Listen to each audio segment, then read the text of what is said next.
اللهم صل على محمد وآل محمد. اعوذ باللہ من الشیطان اللعین الرجیم. بسم اللہ الرحمن الرحیم. رب اشرح لی صدری ویسر لی امری واحلل عقدۃ من لسانی یفقهوا قولی. ان اللہ وملائکتہ یصلون علی النبی یا ایھا الذین آمنوا صلوا علیہ وسلموا تسلیما.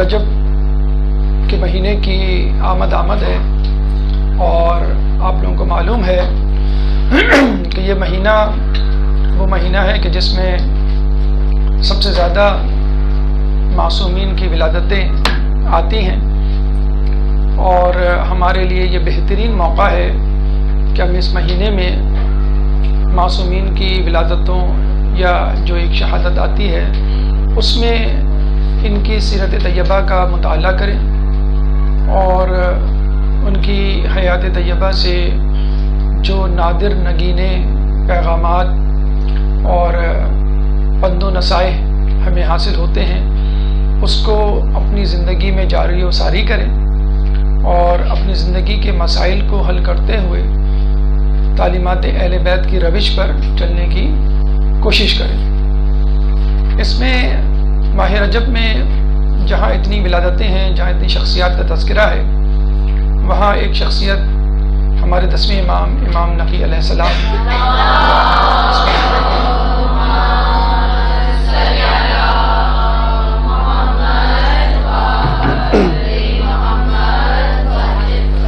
کبھی ہے، اور ان کے حوالے سے یہ ایک بات یونیک ہے کہ اس مہینے میں نہ صرف ان کی ولادت ہے بلکہ شہادت بھی ہے. ولادت 5 رجب 214 ہجری اور شہادت 3 رجب 254 ہجری. 214 ایئرز یعنی ہجری کو پیدا ہوئے، 254 ہجری کو ان کا انتقال ہوا، شہادت ہوئی. تو یوں انہوں نے 34 سال کی عمر مبارک پائی، اور 34 سال 34 ایئرز بہت زیادہ عمر نہیں ہوا کرتی. ہمارے یہاں تو یوں سمجھ لیجیے تعلیم مکمل کرنے کے بعد انسان پریکٹیکل لائف میں آتا ہے اور ایک اپنی عملی زندگی کا آغاز کرتا ہے، اور اس عمر میں اللہ تعالیٰ ان کو واپس بلا لے. جس طرح ان سے پیش رو افراد نے شکوہ نہیں کیا کہ ہمیں اتنی سی کم عمر دی اور اس میں اتنے مشکلات کے مراحل اور اس میں امامت کا فریضہ، اس طرح آپ نے بھی کوئی گلہ شکوہ نہیں کیا، کیونکہ آپ کے نزدیک خود ایک بہت بڑی مثال آپ کے پدر بزرگوار کی تھی، امام تقی علیہ السلام کی، جو فقط 25 سال کی عمر میں جو ہے اس دار فانی سے کوچ کر گئے. تو اور اس سے بڑی مثال تو خود ان کی جدہ شہزادی کونین کی ہمیں ملتی ہے، جو فقط 18 سال میں اس دنیا سے کوچ کر گئی. تو ہمارے ائمہ شکوہ شکایت کرتے ہوئے نظر نہیں آتے کہ ہمیں بہت قلیل مدت دی گئی، حالات بہت خراب تھے، ہم اپنے جواہر کا مظاہرہ نہیں کر سکے. بلکہ دیکھا جائے تو جہاں زیادہ مشکلات ہوتی ہیں، کم وقت ہوتا ہے، وہیں اپنے جوہر کا مظاہرہ کرنا ہوتا ہے. اور آپ دیکھیں گے انشاءاللہ سیرت طیبہ کا جب ہم مطالعہ کریں گے، گفتگو کریں گے، تو جا بجا آپ کے جوہر ہمیں کھلتے ہوئے نظر آئیں گے. تو اتنی سی قلیل عمر میں انہوں نے ایسے کارنامے انجام دیے کہ یہ ثبوت کافی ہے آپ کی قابلیت کے لیے کہ لوگ آپ کو آپ کے نام نہیں بلکہ آپ کے القاب سے جانتے ہیں. اور القاب کا مطلب ہوتا ہے کام. جسے کہتے ہیں نا کہ لوگ نام نہیں دیکھتے، کام دیکھتے ہیں. تو اگر ہم کسی کے سامنے نام لیں علی، تو امیر المومنین کا نام آتا ہے، یا پھر امام علی رضا علیہ السلام کا نام آتا ہے، یا اس کے بعد علی بن حسین امام زین العابدین کا. تو یہ چوتھے علی تھے دیکھا جائے تو. امام علی نقی ان کا نام تھا، نقی ان کا یعنی لقب. تو یہ بھی ایک بہت بڑی فضیلت ہے کہ انسان اپنے نام کی بجائے اپنے القاب سے مشہور ہو. القاب سے مشہور ہونے کا مطلب ہے اپنے خصائص، اپنے فضائل، اپنے خصوصیات سے مشہور ہو. اور اس کا مطلب ہے کہ آپ نے اتنا زیادہ کام کیا، اتنے زیادہ جوہر آپ کے سامنے آئے کہ لوگ آپ کا اصلی نام بھول گئے. تو ان کے القابات کی طرف اگر ہم چلیں تو 10 یا 10 سے زیادہ القابات ہمیں جو ہے وہ نظر آتے ہیں، اور ہر لقب میں ایک خصوصیت، ایک فضیلت جو ہے وہ چھپی ہوئی ہے. مثلا خود ان کا نام تو نہیں لقب ہے لیکن بطور نام مشہور ہو گیا ہے. جیسے نقی، امام نقی علیہ السلام اکثر ہم کہتے ہیں، تو علی نقی ہے. نقی کا مطلب ہے پاک و پاکیزہ، پاک و صاف. پھر ایک لقب ہے ان کا ہادی، جو باقاعدہ نام کے طور پر مشہور ہو گیا ہے، اور عراق میں، عرب ممالک میں ان کو امام ہادی کے نام سے پکارا جاتا ہے، کہ جو کہ لقب ہے. خود آخری امام زمانہ کا بھی لقب ہادی ہے. تو ہادی ان کا لقب. ایک اور یعنی ہدایت دینے والا. پھر ایک لقب ان کا ناصح، یعنی نصیحت کرنے والا. اور امام سے بڑا نصیحت کرنے والا کون ہو سکتا ہے، جو پوری امت کو نصیحت کرنے کے لیے بھیجا گیا ہے. پھر نجیب. نجیب آپ نے لفظ سنا ہوگا کہ جب ہم شادی کرتے ہیں تو یہ لفظ دہراتے ہیں کہ بھی فلاں جو ہے وہ سید ہے نجیب الطرفین، یعنی دونوں طرف سے اچھی نسل، اچھے خاندان والا، شریف یا شرافت کا حامل خاندان. تو نجیب کا مطلب ہوتا ہے شریف یا شرافت والا. تو ناصح، نجیب. ایک لقب آپ کا امین، امانت دار، امانت کو رکھنے والا اور ویسے ہی واپس پلٹانے والا. جیسے خود رسول اللہ کا لقب امین و صادق. ہمارے معاشرے میں امین و صادق تو ایک لطیفہ بن گیا ہے. امین و صادق جو ہے وہ ایک سیاسی اصطلاح بن گئی ہے، مذاق بن گیا ہے. لیکن رسول اللہ کا لقب جو بعثت اسلام، یعنی اسلام سے پہلے، بعثت رسالت سے پہلے تھا، وہ امین و صادق تھا. تو خود آپ کا امام علی نقی کا جو لقب تھا وہ ایک امین بھی تھا. ایک آپ کا لقب تھا مؤتمن.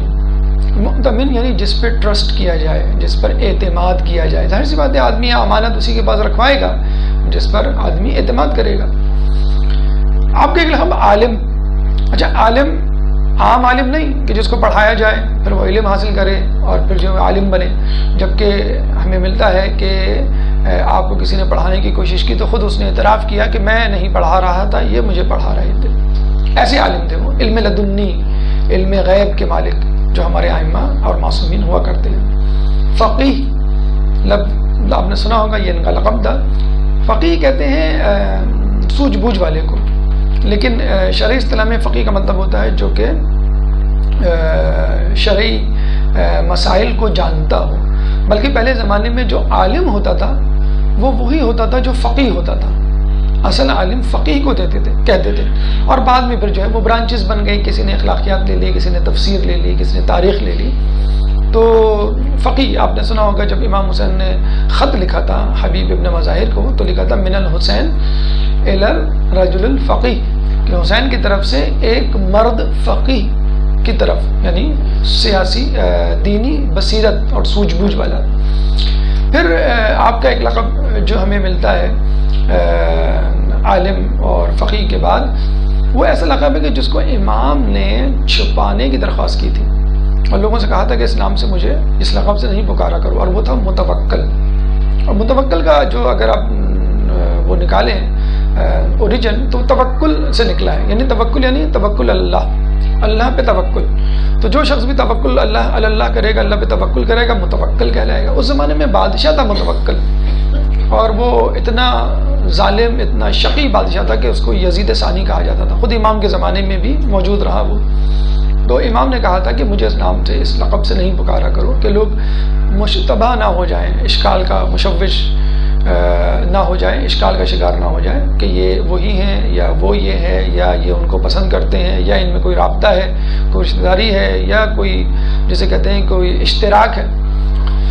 ایک لقب امام کا ہمیں ملتا ہے اور وہ ہے عسکری.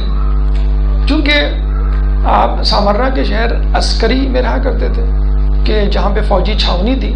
عربی میں فوجی یا فوج سے متعلق اشیاء، چیز یا شخص کو عسکری کہا جاتا ہے. جناب عائشہ کا جو اونٹ تھا جنگ جمل میں جو استعمال ہوا تھا وہ عسکر نامی اونٹ تھا. اب وہ پتہ نہیں جنگ جمل میں استعمال ہونے کے بعد عسکر کہلایا یا پہلے سے اس میں جنگی صلاحیت تھی. بہرحال ہمارے یہاں بھی ریزیڈینشیل ایریاز ہیں، عسکری 1، عسکری 2، عسکری 3، یہ یعنی فوج سے متعلق. تو وہ جگہ ایسی تھی جہاں پہ فوج کی ٹریننگ ہوتی تھی، فوجی چھاونی تھی بادشاہوں کی، اس لیے آپ کا نام عسکری، بلکہ آپ کے بعد جو آپ کے صاحبزادے یعنی ہمارے 11ویں امام حسن عسکری علیہ السلام تھے، وہ وہیں رہا کرتے تھے، دونوں باپ بیٹے وہیں رہے، اور ان کا جو ہے انتقال، ان کی شہادت وہیں پر ہوئی، اور دونوں کا جو ہے قبر مزار، قبر مبارک جو ہے وہ سامرنا میں اسی علاقے میں، یعنی عسکری نامی علاقے میں، اس لیے دونوں کو ملا کے ہم عسکرین کہتے ہیں۔ جس طرح ہم امام موسیٰ کاظم علیہ السلام اور امام تقی علیہ السلام یعنی دادا اور پوتے کو ملا کر کاظمین کہتے ہیں، اور دونوں بغداد کے علاقے کاظمین میں موجود ہیں، مدفون ہیں۔ تو یہ آپ کے القاب تھے، اور آپ نے دیکھا کتنی کثرت سے ان کے القاب تھے، اس سے زیادہ القاب ہوں گے۔ یہ اس بات کی غمازی کرتا ہے کہ آپ اپنے نام سے زیادہ اپنے کام، اپنے جوہر، اپنی فضائل اور اپنی خصوصیات سے زیادہ معروف تھے لوگوں کے درمیان۔ کنیت آپ کی ابو الحسن تھی، لیکن اس سے پہلے ابو الحسن امام موسیٰ کاظم علیہ السلام کو بھی کہا جاتا تھا، اس لیے ان کو ابو الحسن اول کہا گیا۔ پھر امام علی رضا علیہ السلام کو بھی ابو الحسن کہا گیا، تو ان کو ابو الحسن ثانی کہا گیا۔ آپ تیسرے ابو الحسن تھے، یعنی ابو الحسن ثالث، تو کنیت ان کی ابو الحسن ثالث، کچھ لوگ کہتے ہیں ابو الحسن ماضی بھی ان کو کنیت کے اعتبار سے پکارا جاتا تھا۔ یہ ان کے جسے کہتے ہیں کہ نام، لقب اور کنیت کے حوالے سے کچھ باتیں تھیں۔ اب چلتے ہیں ان کے خاندانی تناظر کی طرف۔ بے شک آپ کا خاندان جو ہے پاک و پاکیزہ اور شجر طیبہ سے منسلک اور مربوط تھا، اور آپ کے والد ہمارے نویں امام تقی علیہ السلام تھے۔ اور امام تقی علیہ السلام کے بارے میں کہا جاتا ہے کہ اس زمانے میں جو بادشاہ تھا مامون، اس نے ان کو بغداد طلب کیا۔ پھر آپ کو معلوم ہوگا کہ انہوں نے جو ہے کس طرح ان کو قید میں رکھ کے جو ہے وہ شہید کیا۔ اس کے بعد اور کہا یہ جاتا ہے کہ آپ کے والد آپ کو تقریباً 6 سال کی عمر میں چھوڑ کے چلے گئے تھے، اور یہ وہ عمر ہوتی ہے کہ بچہ جو ہے وہ سمجھ کی طاقت نہیں رکھتا، اتنی اہلیت۔ تو کچھ لوگوں نے اس پہ رحم کھا کے ایک استاد مقرر کر دیا آپ پر 6 سال کی عمر میں۔ امام نقی علیہ السلام کا استاد کون بنا؟ جناب جنید بغدادی۔ ان سے کہا گیا کہ بھائی آپ ان کو جو ہے وہ پڑھائیں لکھائیں۔ کچھ دنوں جنید بغدادی ان کو پڑھاتے لکھاتے رہے، اور کچھ دنوں کے بعد جب لوگوں نے پوچھا بھائی آپ نے کیا پڑھایا ان کو، تو انہوں نے کہا کہ قسم خدا کی میں نہیں پڑھا رہا، یہ بچہ مجھے پڑھا رہا ہے۔ تو یہ وہ ثبوت ہے کہ جس کے تحت ہم کہہ سکتے ہیں کہ امام جو ہے وہ علم لدنی کے مالک ہوتے ہیں۔ امام جو ہے وہ پڑھے پڑھائے ہوتے ہیں، امام کو کوئی پڑھا نہیں سکتا، بلکہ امام خود جو ہے وہ لوگوں کو پڑھاتا ہے، اور وہ عالم غیر معلم ہوتا ہے، اور پیدائشی طور پہ جو ہے وہ عالم ہوتا ہے۔ آپ کی والدہ کے بارے میں ملتا ہے کہ آپ مغرب سے تعلق رکھتے تھی، اس لیے آپ کا نام سمانہ مغربیہ تھا، اور یہ بھی ایک دلیل ہے امام کی شادی جب سمانہ مغربیہ سے ہوئی کہ آپ کو بہت زیادہ شادی کے معاملے میں رجڈ نہیں ہونا چاہیے، جیسے کچھ لوگ ہوتے ہیں کہ اپنے خاندان میں کریں گے، کچھ لوگ کہتے ہیں کہ ہم سیدوں میں کریں گے، نجم الطرفین میں کریں گے۔ تو یہ امام کا ایک مغرب ممالک کی لڑکی سے، ایک عورت سے شادی کرنا اس بات کی غمازی ہے کہ اگر آپ کو کفو مل رہا ہو، آپ کو ایک اچھا جیون ساتھی مل رہا ہو، ایک شریک حیات مل رہا ہو جو دیندار ہو، تو آپ کو شادی کر لینی چاہیے۔ یہ ذات پات، نسل اور قبیلے کو جو ہے وہ کنسیڈر نہیں کرنا چاہیے۔ آپ کے بارے میں کہا جاتا ہے کہ آپ صوم الدہر تھی۔ صوم الدہر اس شخص کو کہا جاتا ہے کہ جو پورے سال روزے سے ہو۔ تو ہم اندازہ لگا سکتے ہیں کہ آج کل ماہ رمضان میں روزے رکھنا مشکل ہوتا ہے۔ یہ وہ دور ہے کہ جب اے سی موجود ہے، فریج موجود ہے، اور پکے پختہ مکان موجود ہیں، غذا کی فراوانی ہے، نرم بستر ہیں، ہر قسم کی جو ہے وہ آسائشیں موجود ہیں، لیکن کتنا مشکل کام ہوتا ہے ماہ رمضان کے واجب روزے رکھنا۔ اور اس زمانے میں جب عورتیں جو ہے وہ چکی پیسا کرتی تھیں، عورتیں جو ہیں وہ گھر کے سارے کام کیا کرتی تھیں، کوئی مشین یا مشینی دور نہیں تھا، تو اس دور میں بدستور مسلسل روزے رکھنا سوائے حرام دنوں کے روزوں کے، یعنی عید الفطر اور عید الاضحیٰ۔ تو صوم الدہر دی علماء عالم فرماتے ہیں کہ اگر کوئی شخص بہت دل سے چاہتا ہو کہ میں روزے رکھوں، ماہ رمضان کے علاوہ مستحب روزوں کی بہت امید ہے، بہت فضیلت ہے، بہت تاکید ہے اور بہت ثواب ہے۔ کہتے ہیں کہ ایک اگر مستحب روزہ رکھا جائے تو وہ دنیا بھر کے وزن کے سونے کے برابر ہوگا، یعنی پوری دنیا کو تولا جائے اور اس میں سونا رکھا جائے تو اتنا ثواب صرف فقط ایک روزے کا ہوتا ہے۔ تو ایک ایک شارٹ کٹ علماء بتاتے ہیں، اور یہ شارٹ کٹ ہمیں خود رسول اللہ کے صحابی شیخ الصحابہ جنہوں کہا جاتا ہے سلمان فارسی سے ملتا ہے کہ جب رسول اللہ نے پوچھا کہ تم میں سے کون ہے جو سال بھر روزے رکھتا ہے، تو سلمان فارسی نے کہا میں روزے رکھتا ہوں. تو کسی نے ان کو ٹوکا کہ بھائی آپ جو ہے میں نے دیکھا ہے کہ آپ دن میں کھاتے پیتے ہیں، کئی مرتبہ میں نے آپ کو دیکھا کھاتے پیتے. تو انہوں نے کہا کہ میں کم از کم مہینے میں 3 روزے ضرور رکھتا ہوں، اور اللہ تعالیٰ قرآن میں فرماتا ہے کہ میں ایک کے بدلے 10 نیکی کا اجر دوں گا، یعنی تم ایک نیکی کرو گے تو میں 10 نیکی کے برابر اجر دوں گا. تو جب میں ایک روزہ رکھتا ہوں تو اللہ تعالیٰ سے توقع کرتا ہوں کہ مجھے 10 روزے کے برابر ثواب دے. جب میں 2 رکھتا ہوں تو 20 اور 3 رکھتا ہوں تو 30. تو ہر مہینے انشاءاللہ مجھے امید ہے اللہ تعالیٰ مجھے 30 روزوں کا ثواب مل جائے گا. اس طرح میرے 30 روزے ہو گئے. تو ہمیں کوشش کرنی چاہیے. اب تو ویسے بھی رجب کا مہینہ ہے، آپ کو ایک وارم اپ ایکسرسائز کروائی جا رہی ہے کہ آپ روزے رکھنے شروع کریں. بہت زیادہ تاکید ہے رجب میں، پھر اس کے بعد شعبان ہے، پھر اس کے بعد ماہ رمضان ہے، بالکل اسی سیکوینس میں شدت سے اور اسی فضیلت سے کہ ماہ رمضان میں سب سے زیادہ فضیلت بلکہ واجب ہے روزے رکھنا، پھر اس کے بعد شعبان، اس کے بعد ماہ رجب. تو اگر ابھی تک نافلہ روزوں کی آپ کو عادت نہیں ہوئی ہے تو ماہ رجب اب پیر سے انشاءاللہ شروع ہونے والا ہے، اس سے شروع کر دیجئے جتنے روزے رکھنا چاہتے ہیں. شعبان میں رکھیے، بلکہ یہ کہا گیا ہے کہ شعبان کے روزے رسول اللہ اس طرح رکھا کرتے تھے، اس کو ماہ رمضان سے ملا دیا کرتے تھے. تو بہرحال یہ زمانہ مغربیہ تھی. اس زمانے میں امام کی ایک اور بیوی تھی ام الفضل، جو کہ شاہی خاندان سے تعلق رکھتی تھی. بغداد کے عشرت قدیم میں انہوں نے گزاری زندگی، لیکن امام کو پسند نہیں آئی. جب وہ مدینے آ گئے اپنے شریعت قدیم میں تو وہاں کی زندگی جو ہے وہ ابو الفضل کو جو ہے وہ پسند نہیں آئی، اور اس نے اپنے والد سے، پھر اس کے بعد اپنے چچا سے بہت زیادہ شکایت کی، اور پھر جو ہے وہ امام تقی علیہ السلام کو جو ہے وہ زندان کی زندگی گزارنی پڑی، اور پھر بعد میں وہ شہید بھی ہوئے. بہرحال خاندان میں اگر ہم بات کریں تو آپ کی اولاد کے حوالے سے جو سب سے مشہور اولاد خود ہمارے 11ویں امام حسن عسکری علیہ السلام تھے. ایک درود پڑھ دیں اللہ صلی علیہ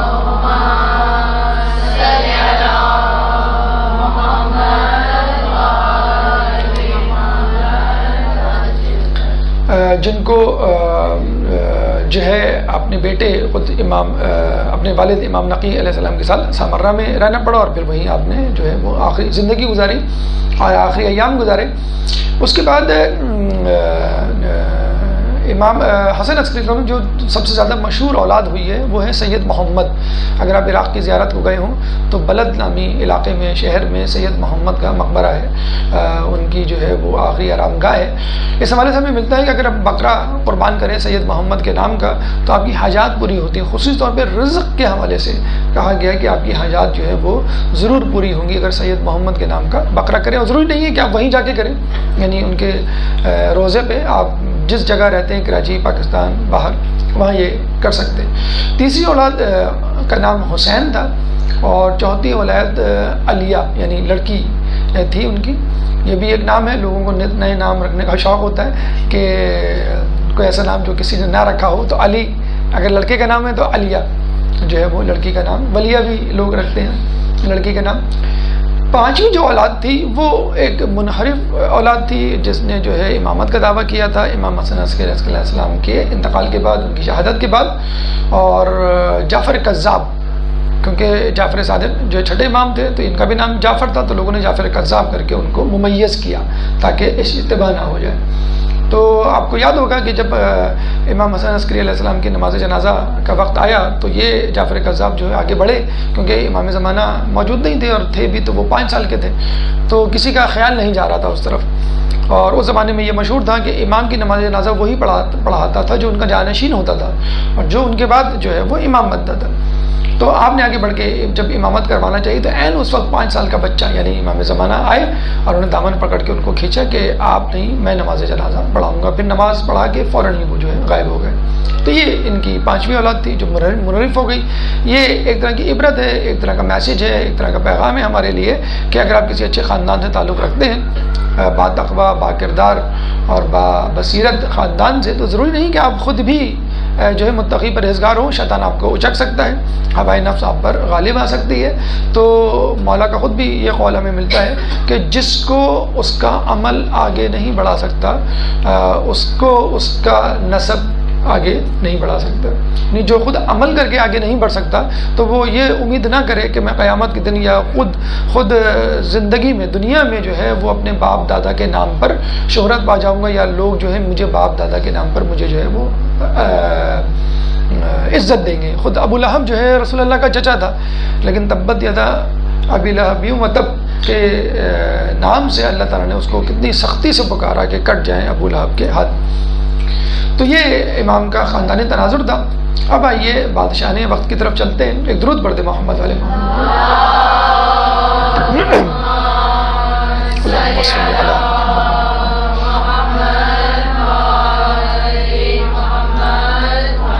دیکھیے آپ نے یہ سنا ہوگا کہ لکل فرعون موسیٰ، ہر فرعون کے لیے ایک موسیٰ ہے. تو جس طرح ہمارے امام اپنی زندگیوں میں بہترین سیرت بہترین شخصیت کے حامل تھے، اسی طرح ان کی زندگیوں میں اس زمانے میں بدترین حکمران موجود تھے جو امام کو ستانے میں، اذیت دینے میں، اہانت کرنے میں کوئی دقیقہ فروگزاشت نہیں کرتے تھے، پوری کوشش کرتے تھے. لیکن لوگوں نے دیکھا کہ امام کے جوہر مصائب کے ساتھ اور کھل کے سامنے آتے تھے. جیسے امام حسین علیہ السلام کے جوہر کربلا نہ ہوتی تو جوہر کھل کے اتنے سامنے نہ آتے جتنا کربلا میں سامنے آئے. اسی طرح ہر دور میں امام کو جو ہے بد سے بدترین جو ہے وہ بادشاہ کا، حکمران کا، حاکم کا سامنا کرنا پڑا جنہوں نے جو ہے کوئی کمی نہیں کی آپ کو اذیت دینے میں. اور ہم نے دیکھا کہ امام نے کس طرح ان اذیتوں کو سہا اور ان اذیتوں کو سہتے ہوئے اپنے کام کو جو ہے وہ پھیلایا اور دعوت دین جو ہے لوگوں کو مسلسل دی. تو سب سے پہلے جو شخص ہمیں ملتا ہے آپ کے دور میں بادشاہوں میں وہ مامون ملتا ہے جس کے دور میں آپ پیدا ہوئے. اور مامون کے بارے میں آپ کو معلوم ہے کہ یہ امام ہمارے 8ویں امام علی علیہ السلام کا قاتل تھا. پہلے اس نے ولی عہدی دی اور پھر بہانے سے ان کو قتل کیا، لوگوں کو یہ تاثر دینے کے لیے کہ میں جو ہوں ان کو کیسے قتل کر سکتا ہوں، میں تو ان کو ولی عہد اور اس کے بعد بادشاہ بنانا چاہتا تھا، میں نے ان کو ولی عہد بھی بنایا. اس کے بعد جو بادشاہ میں ملتا ہے وہ معتصم ملتا ہے جو ان کے والد یعنی امام تقی علیہ السلام کا قاتل تھا. معتصم کے بعد جو ہمیں بادشاہ ملتا ہے مختصر مدت کے لیے وہ ہے واثق باللہ. یہ بھی پوری کوشش کیا کرتا تھا کہ امام کو کس طرح بہانے سے دربار میں بلائے اور ان کی کسی طرح اہانت اور تذلیل کرے، لیکن خود ذلیل ہوا کرتا تھا. اس کے بعد جو چوتھا بادشاہ گزرا ہے وہ تھا متوکل. متوکل کے بارے میں کہا جاتا ہے کہ اس کو یزید ثانی کا لقب دیا گیا اور یہ بنو عباس کا یزید تھا.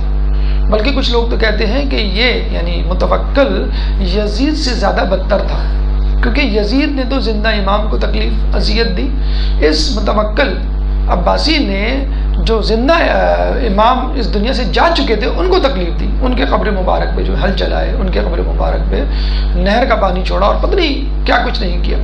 یہ اتنا زیادہ بد کردار تھا، اتنا زیادہ شقی تھا، اتنا زیادہ ناصبی اور دشمنی اہل بیت تھا کہ کسی امام اور اہل بیت کی زندگی اور امام کا وجود تو بہت دور کی بات، ان کی تعریف تک نہیں برداشت کرتا تھا.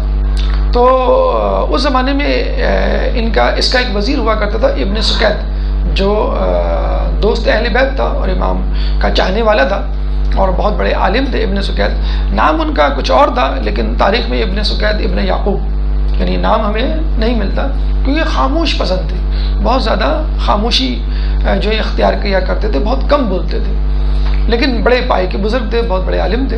تو متوکل نے ان کو یہ کہا کہ آپ جو ہے میرے 2 بچوں کو تعلیم دیں. تو ابن سکیت نے ان دونوں بچوں کو تعلیم دی. اس طرح والدین پوچھتے ہیں کہ ہمارے بچے کیسے جا رہے ہیں اور کیا پروگریس ہے.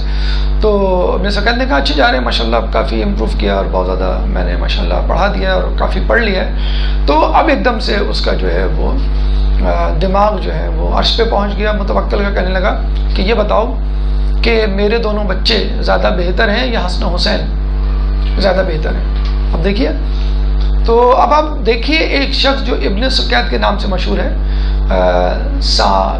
سامت رہتا ہے، بولتا نہیں، خاموش پسند ہے. تو اس وقت ابن سکیت سے چپ نہیں رہا گیا. حالانکہ وہ چاہتے تو تقیہ کر سکتے تھے، ہوں ہاں کر کے بات کو ٹال سکتے تھے، توریہ کر سکتے تھے. لیکن ہمارے یہاں جہاں تقیہ واجب ہے، کچھ موارد میں تقیہ حرام ہے. وہاں پہ ضروری ہے کہ اصل بات کو حق بات کو جو ہے آشکار کیا جائے، چاہے آپ کی جان کیوں نہ چلی جائے۔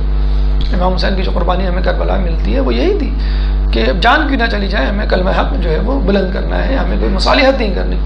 تو ابن سکید سے پوچھا گیا تو ابن سکید نے بات کو آئی گئی کرنے کے بجائے واضح طور پہ کہا، اور ایسا جملہ کہا کہ اس کے بعد گنجائش نہیں تھی ان کے زندہ رہنے کی، کیونکہ بادشاہ بہت ناراض ہوا اور بہت آگ بگولا ہوا ان کا یہ جواب سن کے۔ کیا جواب تھا کہ تو کیا، تیرے بچے کیا، تو خود، علی تو کیا، حسین تو کیا، علی تو کیا، علی کے غلام قمبر سے بھی بدتر ہیں۔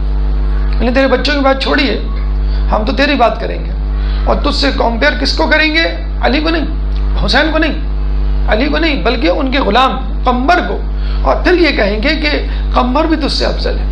تو جب اس نے یہ سنا، کہاں بادشاہ اور کہاں غلام، مطلب اس میں تو وہ کوئی سیرت کا تقابل تو درپیش نہیں تھا، وہ تو آگ بگولا ہو گیا کہ مجھے جو ہے غلام سے ملا دیا۔ تو اس نے آپ کی زبان کو گدی سے، یعنی یہاں سے نکلوا لیا، اور پھر جو ہے وہ قتل کروا دیا بے دردی سے۔ تو یہ امام کی تعریف تک سننا پسند نہیں کرتا تھا، بلکہ اگر امام آ جائیں تو کوشش یہ کیا کرتا تھا کہ کوئی ان کے لیے کھڑا نہ ہو، کوئی ان کے لیے دروازہ نہ کھولے، کوئی ان کے لیے پردہ نہ ہٹائے۔ ایسے ہم ہوتے ہیں نا کہ کوئی بزرگ، کوئی اہم شخصیت آپ کے گھر میں آتا ہے تو ہم فوراً کھڑے ہو جاتے ہیں اور ان کو رسپیکٹ دیتے ہیں اور آگے پیچھے گھومتے ہیں، کوئی چیز نہیں چاہیے تو ان کے ہاتھ میں دیتے ہیں۔ تو اس نے دیکھا کہ دربان جو ہے وہ امام کے آنے پر پردہ اٹھا دیتا ہے، تاکہ امام کو یہ زحمت بھی نہ ہو کہ وہ پردہ اٹھائے۔ تو اس نے سختی سے کہا متوکل نے کہ جب امام آئے تو تمہیں پردہ اٹھانے کی ضرورت نہیں، جس طرح ایک عام آدمی آتا ہے پردہ اٹھا کر بس وہ آئے۔ تو امام جب آنے لگے، اس وقت وہ اتفاق سے موجود نہیں تھا دربار میں، تو متوکل کے دربار میں جیسے کہتے ہیں نا کامنٹری کرنے والے، تو لکھنے والے موجود ہوتے تھے جو لکھتے تھے کہ دربار میں کون آیا، کون گیا، کس کے ساتھ کیا سلوک کیا گیا، کس نے کیا کہا، کیا جواب دیا گیا، کیا انعام، کیا سزا۔ تو لکھنے والے نے لکھ کے بھیجا کہ امام آئے تھے، اور جب امام داخل ہونے لگے تو آپ نے منع کیا تھا سختی سے پردہ نہ اٹھانا، تو امام جیسے داخل ہونے لگے ایک ہوا چلی اور پردہ خود بخود اٹھ گیا، اور امام جو ہے وہ اندر داخل ہو گئے۔ تو اس نے کہا کہ اس کے بعد جب گئے ہوں گے تب تو ایسا نہیں ہوا ہوگا، تو اس نے کہا جب امام جانے لگے تو دوسری طرف سے ہوا چلی اور پردہ جو ہے وہ دوسری طرف اڑ گیا، اور امام جو ہے بغیر پردے کو ہاتھ لگائے۔ تو امام کی ہیبت ہوا کرتی تھی کہ اگر وہ کہیں بیٹھے ہوں تو تمام لوگ خاموش ہوتے تھے، اگر وہ کہیں سے آئیں کسی محفل میں اور لوگ بیٹھے ہوئے ہوں تو وہ کھڑے ہو جاتے تھے، لوگ اگر سواریوں میں ہوتے تھے تو لوگ سواری سے اتر جایا کرتے تھے۔ تو اتنا زیادہ احترام تھا، بلکہ یہ بھی دیکھا گیا ہے کہ ایک شخص جو ہے وہ محفل میں ہنسی مذاق کر رہا تھا، جب امام آ کے بیٹھے تو اس کا ہنسی مذاق چلتا رہا۔ ہمارے یہاں ہوتا ہے نا، اب تو ہمارے یہاں بالکل رائج ہے، امی ابو آ جائیں، چچا آ جائیں، پھپھو آ جائیں، آپ جو ہے وہ ٹانگ پہ ٹانگ رکھ کے بیٹھے ہوتے ہیں، ٹیک لگا کے بیٹھے ہوتے ہیں، آئس کریم کھا رہے ہوتے ہیں، ٹی وی پہ آپ کی جو ہے وہ نگاہیں ہوتی ہیں، اور ہنسی مذاق چل رہا ہوتا، کوئی ادب نہیں، کوئی احترام نہیں، کوئی سلام دعا نہیں۔ تو ایک شخص بہت زیادہ ہنسی مذاق کر رہا تھا، تو لوگوں نے اس کو کہا کہ بھئی تم خاموش ہو جاؤ، امام آ گئے ہیں اور ان کو ادب احترام کرو، لیکن وہ نہیں رکا۔ تو امام نے اس کو کہا کہ تیرا 3 دن بعد انتقال ہو جائے گا، اور وہی ہوا کہ اس شخص کا جو ہے وہ جب گھر گیا تو دوسرے دن بیمار پڑا اور تیسرے دن جو ہے وہ انتقال ہو گیا۔ اسی طرح ایک اور دعوت میں ایک شخص بہت زیادہ ہنسی مذاق کر رہا تھا، امام آئے اور وہ مسلسل اپنا ہنسی مذاق جاری رکھے ہوئے تھا، جیسے نعوذ باللہ میرے سامنے ان کی کوئی اہمیت ہی نہیں ہے، اگر تم لوگ خاموش ہو جاتے ہو، تم لوگ ڈرتے ہو، تم لوگ ہیبت میں مبتلا ہو جاتے ہو ان کی، تو ٹھیک ہے، لیکن میں اپنے انداز سے رہوں گا۔ تو لوگ اس کو بہت اشارے کرنے لگے، بہت چپ کرانے کی کوشش، لیکن وہ چپ نہیں ہوا۔ تو امام نے کہا کہ یہ جس دعوت میں آیا ہے، بہت دعوت دی کسی جگہ پہ بہت بڑی دعوت، امام نے کہا یہ جس دعوت میں آیا ہے اس کو اس دعوت کا کھانا نصیب نہیں ہوگا۔ تو وہ جو ہے ہوں کر کے گزر گیا کہ میں دیکھ لوں گا کیسے مجھے نصیب نہیں ہوگا، امام کو کیا علم غیب ہے کہ ابھی بس کھانا لگنے والا، میں کھانا کھاؤں گا۔ تو کہتے ہیں وہ اٹھا، اس نے ہاتھ دھوئے، جیسے ہی کھانے کا جو ہے دور شروع ہوا، اس کا غلام بھاگتا ہوا آیا اس کے گھر سے، کہنے لگا کہ جلدی چل، تیری ماں چھت سے گر گئی ہے اور اس کی حالت بہت خراب ہے۔ تو وہ ہاتھ دھلے ہوئے تھے اور کھانا کھانے کے لیے وہ بیٹھ رہا تھا، اور وہ بھاگا اپنے گھر کی طرف۔ تو یہ امام کی جسے کہتے ہیں کہ احترام نہ کرنے کی سزا تھی جو غیب کی طرف سے لوگوں کو ملا کرتی تھی۔ بہرحال تو ہم یہ بات کر رہے تھے کہ متوکل وہ شخص تھا کہ جو امام کی تعریف بھی برداشت نہیں کرتا تھا، امام کا عزت احترام بھی برداشت نہیں کرتا تھا، اور اگر کوئی تعریف کرتا تھا تو اس کو سخت سزا دیتا تھا، موت کی نیند جو ہے وہ سلا دیا کرتا تھا۔ کہا یہ جاتا ہے کہ جب یہ دیکھتا تھا کہ امام حسین کی قبر پہ زائرین کا تانتا بندھا ہوا ہے، ایک کے بعد لوگ آ رہے ہیں، اور رات ہو یا دن، سردی ہو یا گرمی، بارش ہو یا خشک سالی، امام کا روزہ بھرا ہوا رہتا ہے زائرین سے۔ جبکہ ہمارے بادشاہ، ہمارے جد، یعنی جو اس سے پہلے بادشاہ گزرے ہیں، یعنی معتصم گزرا ہے آپ کا، مامون گزرا ہے، ہارون گزرا ہے، ان کے جو روزے وہ تھے، مزار، وہ بالکل ویرانی کی شکل اختیار کر گئے تھے۔ کوئی جو ہے وہ ان کے پاس نہیں جاتا تھا، کوئی ان کی قبر پہ حاضری نہیں دیتا تھا، نہ ان کا کوئی نام لیوا تھا۔ وہ بڑا پریشان ہوا۔ پہلے تو لوگوں کو لالچ دیا، بہت مجبور کیا سختی سے، پھر لالچ دیا کہ بھئی کسی طرح آپ جو ہے وہ آئیں اور زیارت کریں ہمارے جد کی قبر کی۔ لوگ پھر بھی نہیں آئے، تو اس نے کہا کہ یہ نعوذ باللہ یہ ساری جو برائی فساد کی جڑ ہے امام کی قبر مبارک ہے، اس کو تباہ کر دو، اس کو تہس نہس کر دو۔ جیسے آج کل آل سعود مسلسل کوشش میں لگے ہوئے، جنت باقی کو جس طرح منہدم کیا، اور یہ بھی کہا جاتا ہے کہ وہ مسلسل اس بات کی کوشش میں کس طرح مسجد نبوی کو مسمار کر دیا جائے، یعنی قبر مبارک رسول کو مسمار کر دیا جائے، مسجد نبوی کو نہیں، یعنی روضہ رسول کو، کہ لوگ یہاں پہ بھی نہیں آئے۔ لیکن لوگوں کی بہت زیادہ جو وہ ہو سکتی ہے، جسے کہتے ہیں کہ ریئیکشن لوگوں کا، اس سے وہ ڈرتے ہیں۔ تو اس نے کیا کیا، امام حسین علیہ السلام کے روزے کو تباہ کرنے کی سازش کی، اور نہر علقمہ کا رخ جو ہے امام کے روزے کی طرف پھیر دیا۔ کہتے ہیں کہ جب پانی آیا تو ایک فاصلے پہ آ کے رک گیا، اور اس کے بعد امام کی قبر کا طواف کرنے لگا۔ یعنی وہ پانی کیسے آ سکتا ہے کہ جو پانی جو ہے کربلا میں عاشور کے دن امام کے لبوں کو نہ چھو سکا، امام کی خشک زبان کو تر نہ کر سکا، کس شرمندگی میں مبتلا ہے کہ امام سے کس طرح آ کے ملے، امام کو کیسے فیس کرے۔ پھر اس نے چاہا کہ جانوروں کو کس طرح بلایا جائے اور ہل لگا کر ہل چلا دیا جائے، جس طرح ایک زمین پر ہل چلا کے اس کو کھود دیا جاتا ہے، پھر پتہ نہیں چلتا کہ زمین پہ کیا تھا۔ تو یہ کیسے ممکن ہے کہ ابرہہ کے لشکر کا ہاتھی جو ہے وہ خانہ کعبہ کے پاس آ کے رک جائے اور جانور امام کی قبر مبارک کے سامنے آ کے نہ رکے؟ تو جانوروں کو بھی خدا کی معرفت ہوتی ہے، تو جانور جو ہے امام کے، جسے کہتے ہیں کہ قبر مبارک کے سامنے آ کے رک جاتے تھے اور آگے نہیں بڑھتے تھے۔ تو وہ جگہ جہاں پہ جانور رک جاتے تھے، وہ جگہ جہاں پہ پانی رک جاتا تھا، تو وہیں پر اوپر کی طرف جو ہے وہ ایک گنبد بنا ہوا ہے جس کو حائر حسینی کہا جاتا ہے، جس کے بارے میں کہا جاتا ہے کہ جہاں پہ جو ہے وہ دعا بہت قبول ہوتی ہے، اور ایک نمازی کا اختیار ہے کہ پوری پڑھے کہ وہ قصر پڑھے نماز۔ تو یہ وہ، اچھا اس کے بعد یہ بھی نہیں، اچھا یہ کچھ نہیں ہو سکا ممکن، تو اور لوگوں کے زائرین کا تانتا بندھا رہا، تو وہ کیا اس نے کیا کہ لوگوں کو زندان میں ڈال دیا کرتا تھا، یا لوگوں کے ہاتھ پیر کاٹ دیا کرتا تھا۔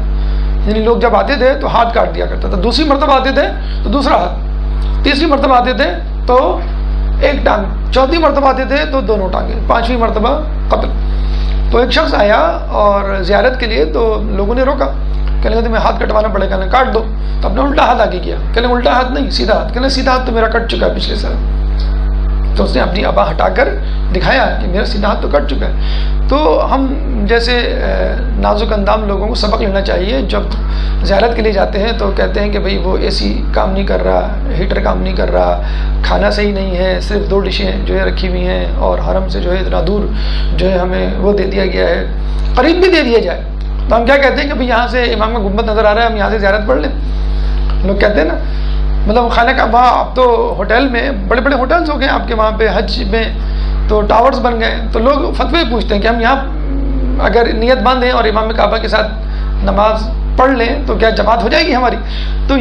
تو لوگ یہی کہتے ہیں کہ آپ کے گھر میں خانہ کعبہ کی تصویر ہے، امام کے روزے کی تصویر ہے، وہیں پہ آپ نماز پڑھ لیں، وہیں پہ آپ زیارت پڑھ لیں، اتنی آپ نے تکلیف کیوں کی لوگ؟ تو اب تو یہ ہونے لگا ہے کہ بھائی امام سے رابطہ ہو نہ ہو، خدا سے جو ہے وہ رابطہ ہو نہ ہو، وائی فائی سگنل سے ہی ہونے چاہیے۔ کراچی میں جو پھپھی بیٹھی ہیں، خالہ بیٹھی ہیں، ان سے ہم جو ہے وہ میسیجنگ کریں، ان سے جو ہے چیٹنگ کریں۔ امام سے گفتگو کرنے آئے آپ، یا اپنی خالہ، اپنی چچی، اپنے چچا، اپنے بہن بھائیوں سے مکے میں بیٹھے ہوئے، اور کراچی میں جو ہے وہ دنگا ہو گیا، فساد ہو گیا، ہڑتال ہو گئی، آج جو ہے وہ جلسہ ہے، اور نشتر پارک میں یہ ہے وہ ہے۔ تو آپ کا زیارت پہ، عمرہ پہ اور ان مقدس مقامات پہ آنے کا فائدہ کیا، جب آپ ذہنی طور پر وہاں پہ موجود نہیں ہے تو فقط جسم کے ہونے کا کیا فائدہ؟ تو یہ واقعات کہ اپنے ہاتھ پیر کٹوانا اور اپنے آپ کو قتل کروانا واقعی انسان کو جھنجھوڑ دیتا ہے. اور جو ہم جنت کی طلب کرتے ہیں، امام کا پڑوس مانگتے ہیں کہ امام کے ساتھ ہمیں محشور فرما، ان کا پڑوس دے، تو ہم کس منہ سے مانگتے ہیں؟ ہماری قربانیاں تو وہ قربانیاں ہیں ہی نہیں جو اس زمانے کے لوگوں نے دی. بہرحال تو یہ اس کے کرتوت تھے، یہ اس کے کارنامے تھے جس کی وجہ سے اس کو یزید ثانی کہا گیا. ایک دفعہ اس نے بی بی سیدہ سلام اللہ علیہ درود پڑھتے ہیں، اللہم صلی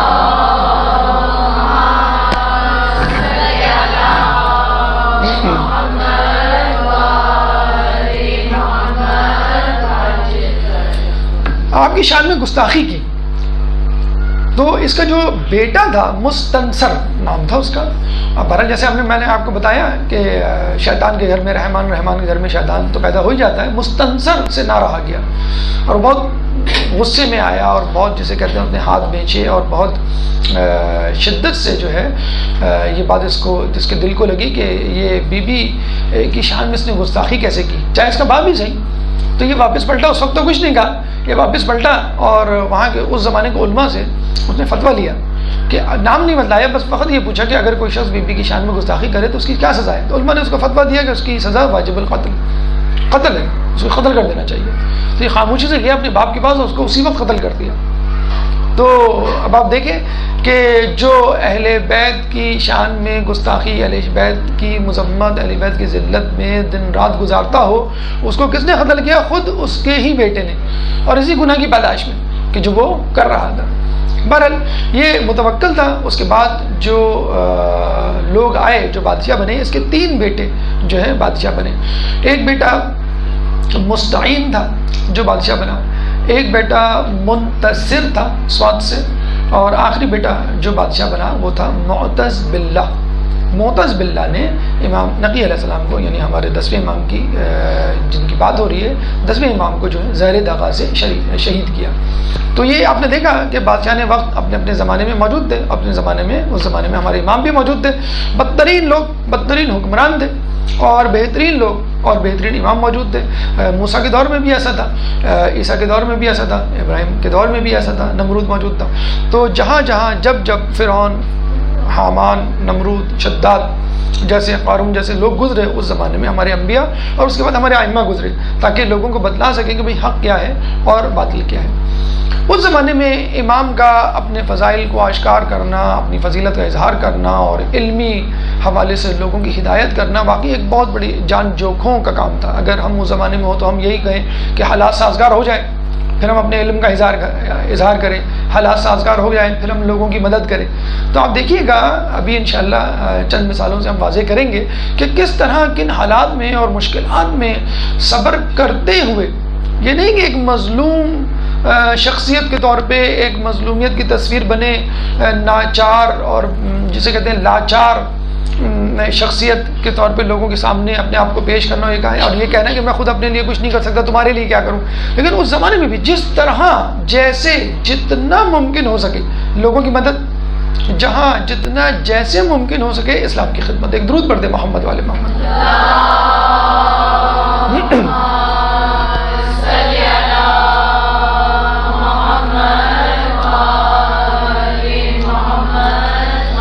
یہ امام کے علمی کمالات کی طرف دیکھیے. امام جس منبر، جس مقام، جس مرتبے کے حامل تھے وہ سلونی قبل ان تفقدونی کے کہنے والے شخص کا دیا ہوا تھا. آپ کے جد امام علی سلونی قبل ان تفقدونی اپنے زمانے میں کہا کرتے تھے. اور ابھی میں کلپ دیکھ رہا تھا جاوید اقبال، علامہ اقبال کے صاحبزادے جاوید اقبال کی، تو وہ یہ بتلا رہے تھے کہ خلفاء کے دور میں امام علی نے باقاعدہ ایک عدالت لگائی ہوئی تھی جس کا نام تھا ناظر المظلوم. ناظر کہتے ہیں دیکھنے والے کو، مظلوم یعنی مظلوم. تو مظلوموں کو دیکھنے والا یعنی جس پر اگر کوئی ظلم ہوا ہو کسی وجہ سے سہمن یا آمدن، تو اس کو علی کی عدالت میں لایا جاتا اور علی جو ہے وہ صحیح فیصلہ کیا کرتے تھے. تو اس دور میں بھی اگر کوئی فیصلے غلط ہو جایا کرتے تھے تو علی کے پاس، جس طرح ہمارے یہاں نہیں ہوتا ہے ہائی کورٹ نے فیصلہ دے دیا تو وہ سپریم کورٹ میں مقدمہ دائر کرتے تھے، اپیل دائر کرتے ہیں آج کل کہ بھئی یہ ہائی کورٹ نے فیصلہ دیا اور ہم متفق نہیں ہیں، آپ بتائیں. تو پھر سپریم کورٹ جو فیصلہ کرتی ہے وہ جو ہے فائنل ہوتا ہے. تو اس دور میں بھی اگر کوئی فیصلہ غلط ہو جایا کرتا تھا تو علی کی عدالت میں یعنی سپریم کورٹ میں آیا کرتا تھا کہ بھئی آپ بتائیں ہم کیا فیصلہ کریں. اور یہی وجہ تھی کہ لوگوں کو کہنا پڑا لولا علی لہلک عمر. اور ایک مرتبہ نہیں، دو مرتبہ نہیں، تاریخ یہ بتلاتی ہے کہ 70 مرتبہ خلیفہ دویم نے یہ جملہ کہا. یعنی 70 مرتبہ اس طرح کے فیصلے مولا علی نے کیے اور لوگوں نے سکون کا سانس لیا اور صحیح فیصلے سے لوگوں کی مولا علی نے جان بچائی اور عدل پر جسے کہتے ہیں کہ مسئلے کو حل کیا. تو یہی کچھ اس کے بعد کے ائمہ کے دور میں بھی ہوا کہ بادشاہ کو، لوگوں کو جب بھی امام کی ضرورت پڑتی وہ امام کے پاس آتے. لیکن جیسے آپ کو معلوم ہے کہ لوگوں نے جس طرح ہمارے ائمہ کی قدر نہیں کی اس طرح ان کی صلاحیتوں کی بھی قدر نہیں کی. ٹھیک ہے، آپ مولا کو اپنا امام نہیں مانتے، خلیفہ نہیں مانتے، تو کم از کم ان کی علم کی قدردانی کریں اور اس علم سے جو ہے فائدہ اٹھائیں. تو ہم دیکھتے ہیں کہ جب مولا یہ اعلان کیا کرتے تھے کہ سلونی سلونی قبل ان تفقدونی، کہ پوچھ لو اس سے پہلے میں گزر جاؤں، تو لوگ کیا سوال کرتے تھے؟ میرے سر پہ بال کتنے؟ مولا کہتے تھے سلونی سلونی قبل ان تفقدونی، تو لوگ کیا پوچھا کرتے تھے؟ میری بھیڑ بکریاں گم ہو گئی، آپ بتائیں کہاں ہے میری بھیڑ. مولا سوال کرتے تھے، مطلب سلونی سلونی کہا کرتے تھے. لوگ پوچھتے تھے کہ پانی میں کس چیز کا مزہ ہے، یعنی پانی تو بے ذائقہ ہوتا ہے، ٹیسٹ لیس ہوتا ہے. تو امام کو کہنا پڑتا تھا کہ تو نے سوال سلجھنے کے لیے کیا ہے یا الجھنے کے لیے کیا ہے. اور پھر بتا بھی دیا کرتے تھے، یعنی ان اونگے بونگے بے سروپا جس کا مقصد فقط امام کو تنگ کرنا، امام کی اہانت کرنے کی کبھی ہوئی نہیں لوگوں سے، اس میں لوگوں کو بھی کبھی کامیابی نہیں ہوئی، لیکن کوشش کرنا. اور امام بہرحال جواب دیا کرتے تھے. وہ امام ہی کیا جس کے پاس کسی سوال کا جواب نہیں ہو، چاہے وہ ان امپورٹنٹ ہو، چاہے وہ بے سروپا ہو، چاہے وہ جسے کہتے ہیں کہ جس کا سر نہ پیر ہو، جس کا کوئی فائدہ ہی نہ ہو. امام نے پھر بھی سوال کا جواب دے کر سوال کو اہم بنا دیا. سوال اہم نہیں تھا، پانی کا کیا ذائقہ، پانی کا ذائقہ ہوتا ہے نہیں، ٹیسٹ لیس، ہم پڑھتے ہیں سائنس میں. امام نے کیا کہا؟ پانی میں حیات کا مزہ ہے. اور پھر بعد میں ہمیں پتہ چلتا ہے کہ اللہ تعالیٰ نے ہر چیز جو ہے وہ پانی سے پیدا کی ہے. تو امام کے زمانے میں بہت سارے سوال کیے جاتے تھے. کچھ اچھے سوال ہوتے تھے، مفید سوال ہوتے تھے جس کا کوئی فائدہ ہوتا تھا، مسائل حل ہوا کرتے تھے. اور کچھ سوال کو کوئی سر نہ پیر، کوئی فائدہ نہیں ہوا کرتا تھا. تو امام ان سوالوں کے بھی جواب دیا کرتے تھے. اچھا، کچھ سوال ایسے ہوتے تھے کہ جن کا جواب آدمی، ایک عام انسان دے ہی نہیں سکتا جب تک اس کا خدا سے رابطہ نہ ہو، اور امام کا ہی خدا سے رابطہ ہو سکتا ہے، یعنی علم غیب پر مشتمل سوالات. تو امام جو ہے نہ صرف یہ کہ سوال کے جواب دے دیا کرتے تھے بلکہ بتا بھی دیا کرتے تھے کہ ہم کس مرتبے، کس مقام کے حامل ہیں جس کو تم سمجھ نہیں رہے، جس کی تمہیں معرفت نہیں. مثلا ایک سوال اٹھا، یحییٰ ابن اقسم، یہ وزیر تھا بلکہ مریض تھا حسد کا، جس نے امام کو جو ہے وہ قتل بھی کروایا تھا. تو اس نے سوال پوچھا بادشاہ سے، اور بلکہ لوگوں کے درمیان ایک سوال، اچھا جس طرح آج کل بھی ہوتا ہے، آپ ایک سوال یا پہیلی چھیڑ دیتے ہیں گھر میں، بھائی اس کا سوال کا جواب بتاؤ، اس پہیلی کا جواب بتاؤ، اور لوگ جواب نہیں دے پاتے، آپ خوش ہوتے ہیں، دیکھو کوئی جواب نہیں دے سکا. بعض اوقات آپ کو خود بھی نہیں معلوم ہوتا جواب. تو یحییٰ ابن اقسم نے یہ سوال کر دیا، چھیڑ دیا کہ آدم علیہ السلام نے سب سے پہلا حج کیا تھا، تو آدم علیہ السلام کا حلق کس نے کیا تھا؟ حلق یعنی سر کس نے مونڈا تھا ان کا؟ کیونکہ جب ہم حج کرتے ہیں تو آپ کا سر کوئی اور مونڈتا ہے، تو اس وقت تو کوئی تھا ہی نہیں امام آدم علیہ السلام کے علاوہ. تو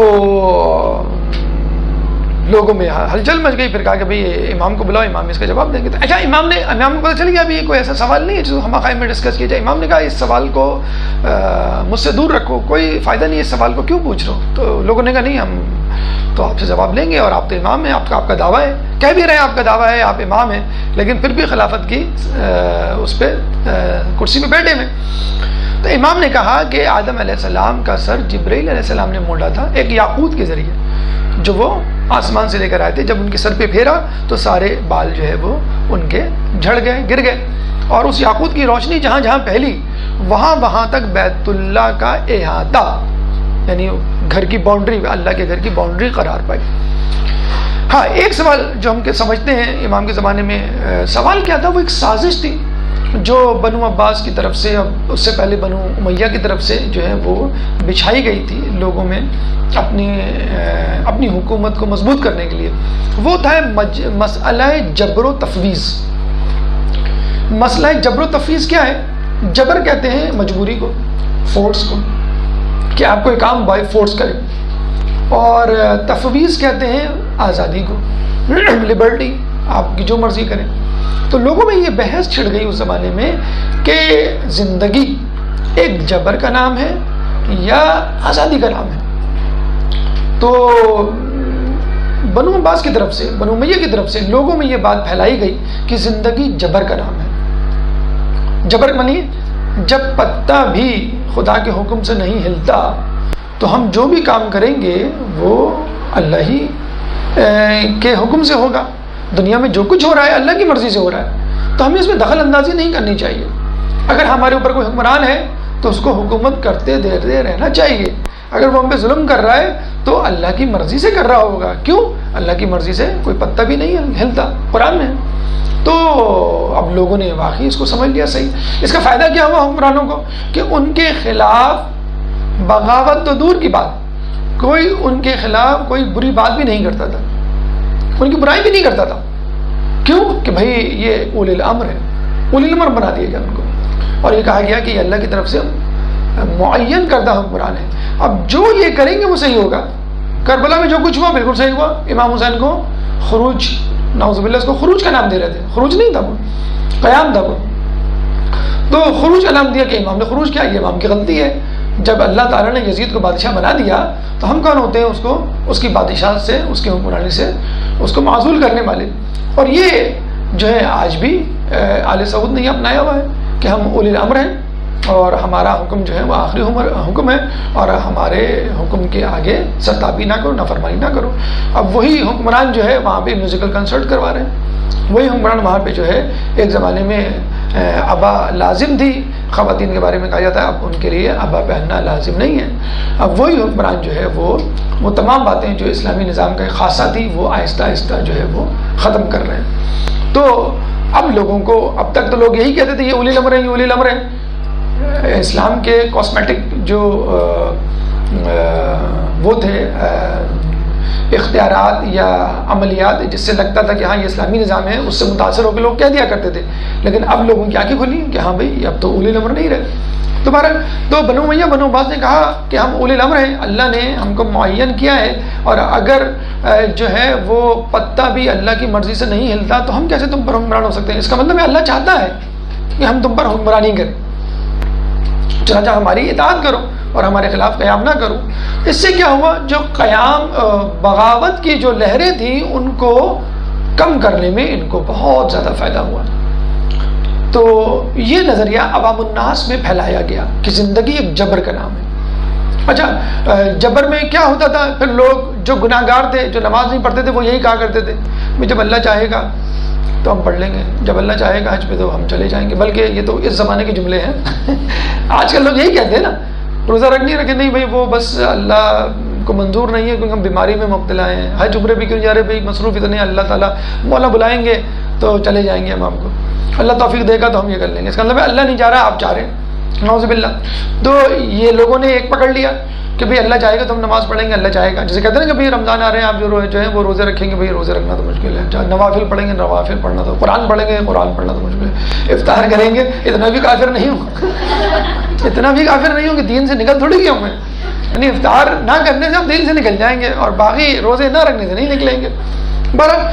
تو لوگوں میں یہ پھیل گیا کہ بھائی جیسے ہو، جہاں ہو مزے سے رہو. جیسے کہتے ہیں نا کہ وہ ایک آدمی گزر رہا تھا اپنے ساتھی کے ساتھ، تو وہ سوئے دونوں، جب اٹھے تو وہ دوسرا ساتھی غائب، اور جو اٹھا تو وہ بہت سست کاہل تھا. اس نے کہا میں کہاں ڈھونڈوں اس کو، کہتا میں ایسی آواز لگا کے پوچھ لوں کہاں ہے. تو اس نے کہا کہاں ہو، تو کنویں سے آواز آئی یہاں ہوں. کہنے لگا بس جہاں رہو خوش رہو. تو اس قسم کے سست اور کاہل لوگ بھی موجود تھے اس زمانے میں کہ جو کر رہے ہیں بس کر رہے ہیں، بس کافی، ہمیں کیا ضرورت ہے. آج کل بھی لوگ جسے کہتے ہیں، کچھ کہتے ہیں کہ ایران میں امام خمینی جو ہے اگر قیام نہ کرتے تو وہ چلتا، معاملہ چلتا ہی رہتا، مطلب دین بالکل ہی مٹ جاتا وہاں سے.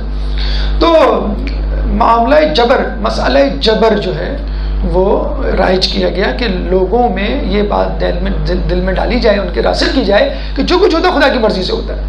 جو حکمران ہے اللہ کی مرضی سے، اور جو کچھ یہ کر رہا ہے بس اللہ کی مرضی سے کر رہے ہیں. یہ بات ختم ہو گئی. اب آیا حکمران کی طرف. اب حکمران اگر کسی کو قتل کرتا تھا تو کوئی شخص اس کو کہتا تھا بھئی یہ تو عقیدہ جبر کے خلاف ہے، آپ اس کو قتل کیوں کر رہے ہیں؟ تو کہتے نہیں میں عقیدہ جبر نہیں عقیدہ تفویض کا قائل ہوں. عقیدہ تفویض اس کا بالکل الٹ ہے کہ اللہ نے انسان کو پیدا کر کے چھوڑ دیا ہے, اب اس کی مرضی, وہ جو کچھ بھی کرے, اللہ کا عمل دخل نہیں ہے. اب انسان جو کرے گا اس کی بنیاد پر فیصلہ ہوگا کہ صحیح ہے کہ غلط ہے, وہ اس کا بعد میں فیصلہ ہو جائے گا. تو اپنے لیے عقیدہ تفویض اور لوگوں کے لیے عقیدہ جبر. امام کے پاس یہ فیصلہ لایا گیا تو امام نے کہا لا جبرا ولا تفویضا ولکن امر بین الامرین. زندگی نہ جبر کا نام ہے نہ تفویض کا نام ہے, بلکہ یہ تو ایک کام ہے ان دونوں کے درمیان. پھر امام نے اس کی مزید وضاحت کی. وضاحت کیسے کرتے ہیں علماء اس کے؟ دیکھیں, زندگی میں کچھ کام میں آپ مجبور ہیں, کچھ کاموں کے ہونے میں مجبور ہیں, اور کچھ کام کے کرنے میں آپ با اختیار ہیں. مثلا آپ کہاں پیدا ہوں گے نو بڈی کین سے, کوئی شخص یہ ڈیسائیڈ نہیں کر سکتا. اچھا کہاں مریں گے, چلے پیدا تو ہو گئے آپ, کہاں مریں گے آپ فیصلہ کر سکتے ہیں؟ آپ نہیں فیصلہ. کیسے مریں گے نہیں. آپ کے ساتھ کیا کیا حادثات پیش آئیں گے نہیں کہہ سکتے. شادی بیاہ کے بارے میں کہا جاتا ہے جوڑے آسمان بنتے, کوشش کر سکتے ہیں لیکن جہاں لکھا ہے بس وہاں ہوگی. تو یہ جو بڑے بڑے اہم واقعات اور باتیں ہیں یہ جو ہے اللہ نے اپنے ذمہ لے لی. مجبور جسے کہتے ہیں, آپ مجبور ہیں, جبر ہے آپ کا, کوشش کرنی ہے آپ کو. مطلب اب یہ نہیں کہ آپ سڑک پہ کھڑے ہو گئے اور گاڑی آ رہی ہے آپ کہیں گے بھائی اب مرنا ہوگا تو مر جائیں گے, نہیں, آپ کو پوری کوشش کرنی ہے جان بچانے کی. تو کچھ کام جبر ہیں یعنی آپ اس میں مجبور ہیں, کچھ کام آزاد ہیں. نماز اس میں آپ آزاد ہیں, پڑھیں نہ پڑھیں. روزہ آزاد ہیں, رکھے نہ رکھیں. حج عمرہ نیکیوں میں آپ آزاد ہیں, کریں نہ کریں, ٹھیک ہے. گناہ میں آپ آزاد ہیں, کریں نہ کریں. اس زبان سے آپ ذکر الہی کریں, اس زبان سے جھوٹ بولیں, آپ اس زبان سے قرآن کی جو ہے وہ یا بیت اللہ کی زیارت کریں, اسی زبان سے بد نظری کریں, فلمیں دیکھیں, اسی کان سے چاہیں تو قرآن کی تلاوت سنیں, اسی کان سے چاہیں میوزک سنیں. تو نیکی اور گناہ میں آپ آزاد ہیں, یعنی مسئلہ تفویض چلے گا یہاں پر. اور جب آپ آ جائیں گے اتفاقی حادثات میں تو ہم کہیں گے مسئلہ جبر چلے گا یہاں پر. تو مسئلہ جبر سے متعلق جتنے بھی کام ہیں اس کی پوچھ گچھ قیامت میں نہیں ہوگی. یعنی آپ سے نہیں پوچھا جائے گا آپ کہاں پیدا ہوئے, آپ غریب خاندان میں کیوں پیدا ہوئے, آپ ترقی پذیر ملک میں کیوں پیدا ہوئے, آپ جو ہے وہ آپ کا حادثہ کیوں ہوا, یا آپ مرے تو کیوں مرے, اتنی عمر میں کیوں مرے, رزق اتنا کیوں ملا آپ کو. تو یہ اس کا الحمدللہ کوئی سوال جواب نہیں ہوگا. سوال جواب کس کا ہوگا؟ نیکیوں کا اور گناہوں کا.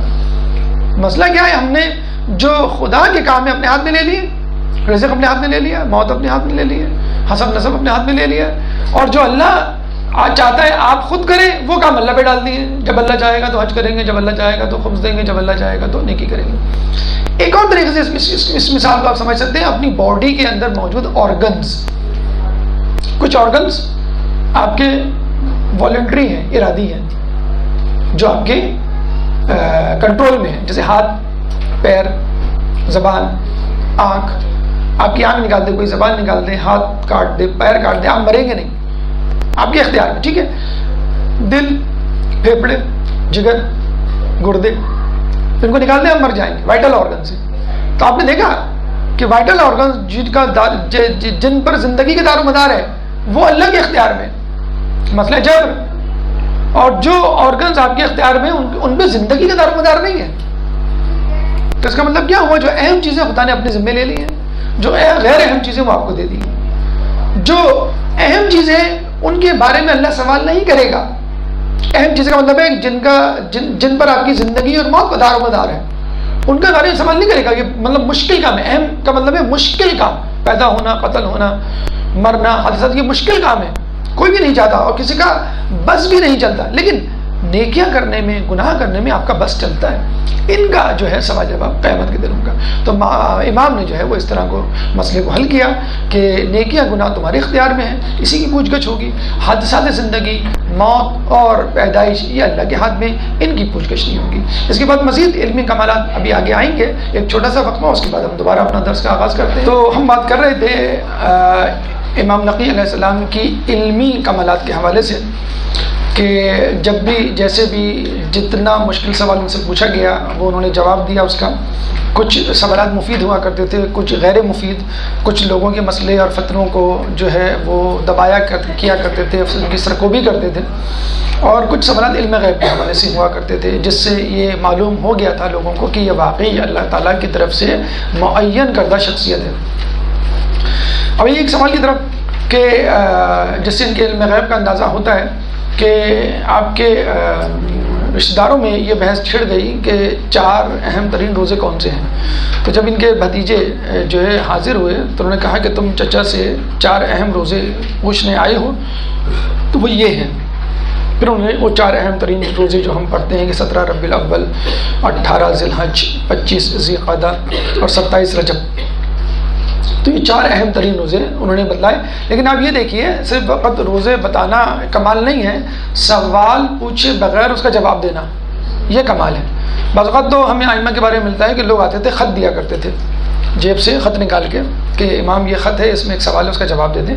تو امام اسی وقت اپنی آستین سے یا اپنی جیب سے لفافہ نکالتے تھے کہ یہ اس کا جواب ہے. یعنی آپ امام جو ہے وہ خط بھی نہیں کھولا کرتے تھے.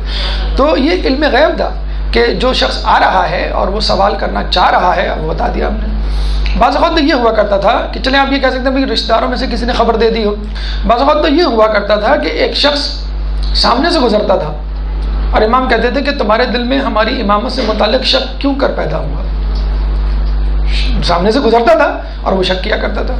جس طرح ابو سفیان کے بارے میں ملتا ہے نا، جب وہ مدینہ آیا تھا جاہو جلال دیکھا تھا، جب جانے لگا تو اس کو پھر شک ہوا تو رسول اللہ نے خیمے کے اندر سے آواز دی، ابو سفیان تو اب بھی میری نبوت میں شک کرتا ہے. تو یہ علم غیب جو امام کے پاس ایک خاصہ تھا جس تک کوئی نہیں پہنچ سکتا. دیگر علوم کسی حد تک کوئی حاصل کر سکتا ہے جیسے اصول اور فروع دین وغیرہ. علم غیب کی پہنچ اسی کے پاس ہو سکتی ہے، اس شخص کو ہو سکتی ہے علم غیب تک پہنچ کہ جس کو اللہ منتخب کر لے. اچھا، پھر ایک عجیب سوال جو پوچھا گیا جو باقی لوگوں کے سامنے ایک پیچیدہ مرحلہ تھا، بادشاہ روم. اچھا، اس زمانے میں عیسائی بادشاہ مسلمانوں کے ساتھ چھیڑخانی کیا کرتے تھے. کس طرح؟ علمی چھیڑخانی کہ اس سوال کا جواب بتاؤ، اس سوال کا جواب بتاؤ. اگر تم سمجھتے ہو کہ تم حق پر ہو تو ہمیں سوال کا جواب بتاؤ. مثلا بادشاہ روم نے سوال کیا کہ انجیل میں موجود ہے کہ وہ کون سے 7 حروف تمہاری سورہ میں موجود نہیں ہے جس کو پڑھ کر انسان جو ہے وہ جنت میں جا سکتا ہے، بہت بابرکت سورہ ہے. وہ 7 حروف انہوں نے بتائے کہ سا، شین، خا، جیم، زے، زوے، فا. یہ 7 حروف ہیں. یہ 7 حروف کسی ایک سورہ میں موجود نہیں ہیں اور اس سورہ کو پڑھنے والا جو ہے وہ جنتی ہوتا ہے یا بہت زیادہ فضیلت رکھتی ہے یہ سورہ اور بہت زیادہ ثواب ہے. تو امام نے کہا کہ یہ 7 حروف سورہ فاتحہ میں نہیں ہیں اور وہ بڑی بابرکت سورہ ہے اور رحمت والی سورہ ہے، اور رحمت والی سورہ ہونے کی وجہ سے اللہ تعالیٰ نے ان 7 حروف کو اس میں نہیں رکھا کیونکہ یہ 7 حروف کسی نقصان، کسی بلا کی طرف اشارہ کرتے ہیں. مطلب سا، صبور، صبور کا مطلب ہوتا ہے ہلاکت. شین، شقاوت یعنی سختی، سنگ دلی. ہم سورہ میں پڑھتے ہیں الحمدللہ رب العالمین. اس کے بعد خا کا مطلب خسارہ، خسران یعنی نقصان.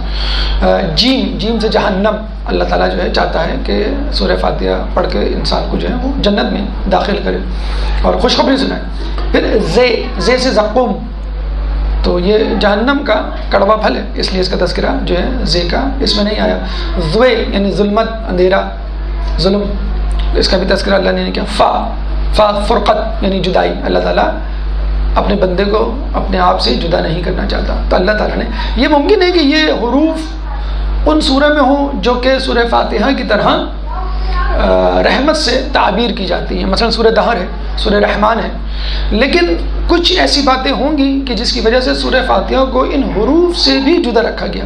یہ بات کہتے ہیں کہ یا تو سوال پوچھنے والے کو انجیل کی وساطت سے معلوم تھی یا پھر امام کو معلوم تھی. بہرحال یہ باتیں ہم تک نہیں پہنچی، لیکن یہ حروف ہیں جو سورہ فاتحہ میں نہیں ہیں، اور ان حروف سے جو لفظ نکلتے ہیں ان کی وجہ سے اللہ تعالیٰ نے ان کو دور رکھا. کہتے ہیں کہ بادشاہ نے جب اس سوال کا جواب سنا تو وہ مسلمان ہو گیا اور آخر وقت تک اسلام پر قائم رہا. اس کے بعد امام کے پاس کہتے ہیں کہ علم لدنی تھا. امام جو ہے ہر قسم کا علم جانتے تھے، ہر قسم کی زبان جانتے تھے. ایک ترک فوج گزری تو ترکی فوج سے کے سپاہی سے ترکی میں گفتگو شروع کر دی. پھر اپنے صحابی ابو ہاشم سے ایک دفعہ ہندی میں جو ہے وہ گفتگو شروع کر دی. تو ابو ہاشم نے کہا مجھے ہندی نہیں آتی. تو امام نے ایک کنکری لی اور اس کو جو ہے وہ اپنے منہ میں رکھا اور اس کو ابو ہاشم کو دیا. ہم کو دیتے تو فوراً ٹیشو پیپر ڈھونڈتے، ہم اس کو صاف کرتے اور پھر جو ہے کہیں رکھ دیتے. تو ابو ہاشم نے موقع سے فائدہ اٹھایا اور فوراً اس کو منہ میں رکھ لیا تاکہ امام کا لعاب میرے لعاب سے مس کر جائے. بس یہ تعظیم تھی، بس یہ تکریم تھی. کس کی؟ ابو ہاشم کی، امام کے لیے، کہ جس کی وجہ سے اللہ نے ابو ہاشم کو اسی وقت جب کنکر اس نے منہ میں رکھا 70 زبانوں کا ماہر بنا دیا. 70 زبانیں.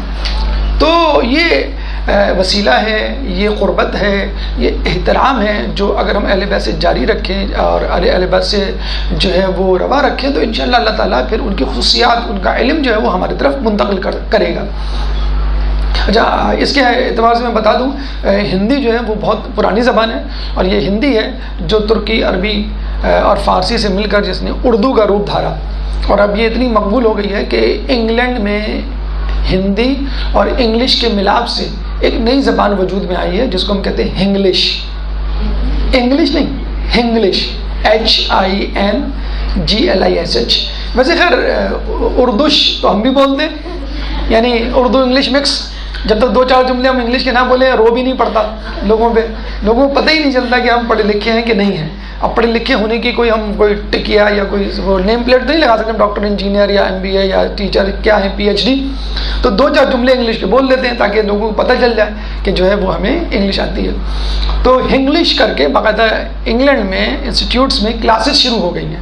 تو ہمارے یہاں تو ماشاءاللہ گلی کوچوں میں اور بازاروں میں اور ٹی وی پہ اردو انگلش کا ملاپ چل رہا ہے تاکہ لوگوں کو بتایا جائے کہ جو ہے وہ ہم پڑھے لکھے ہیں. بہرحال اتنی پرانی زبانیں اور اب زبانیں جو ہے وہ مدغم ہوا چاہتی ہیں.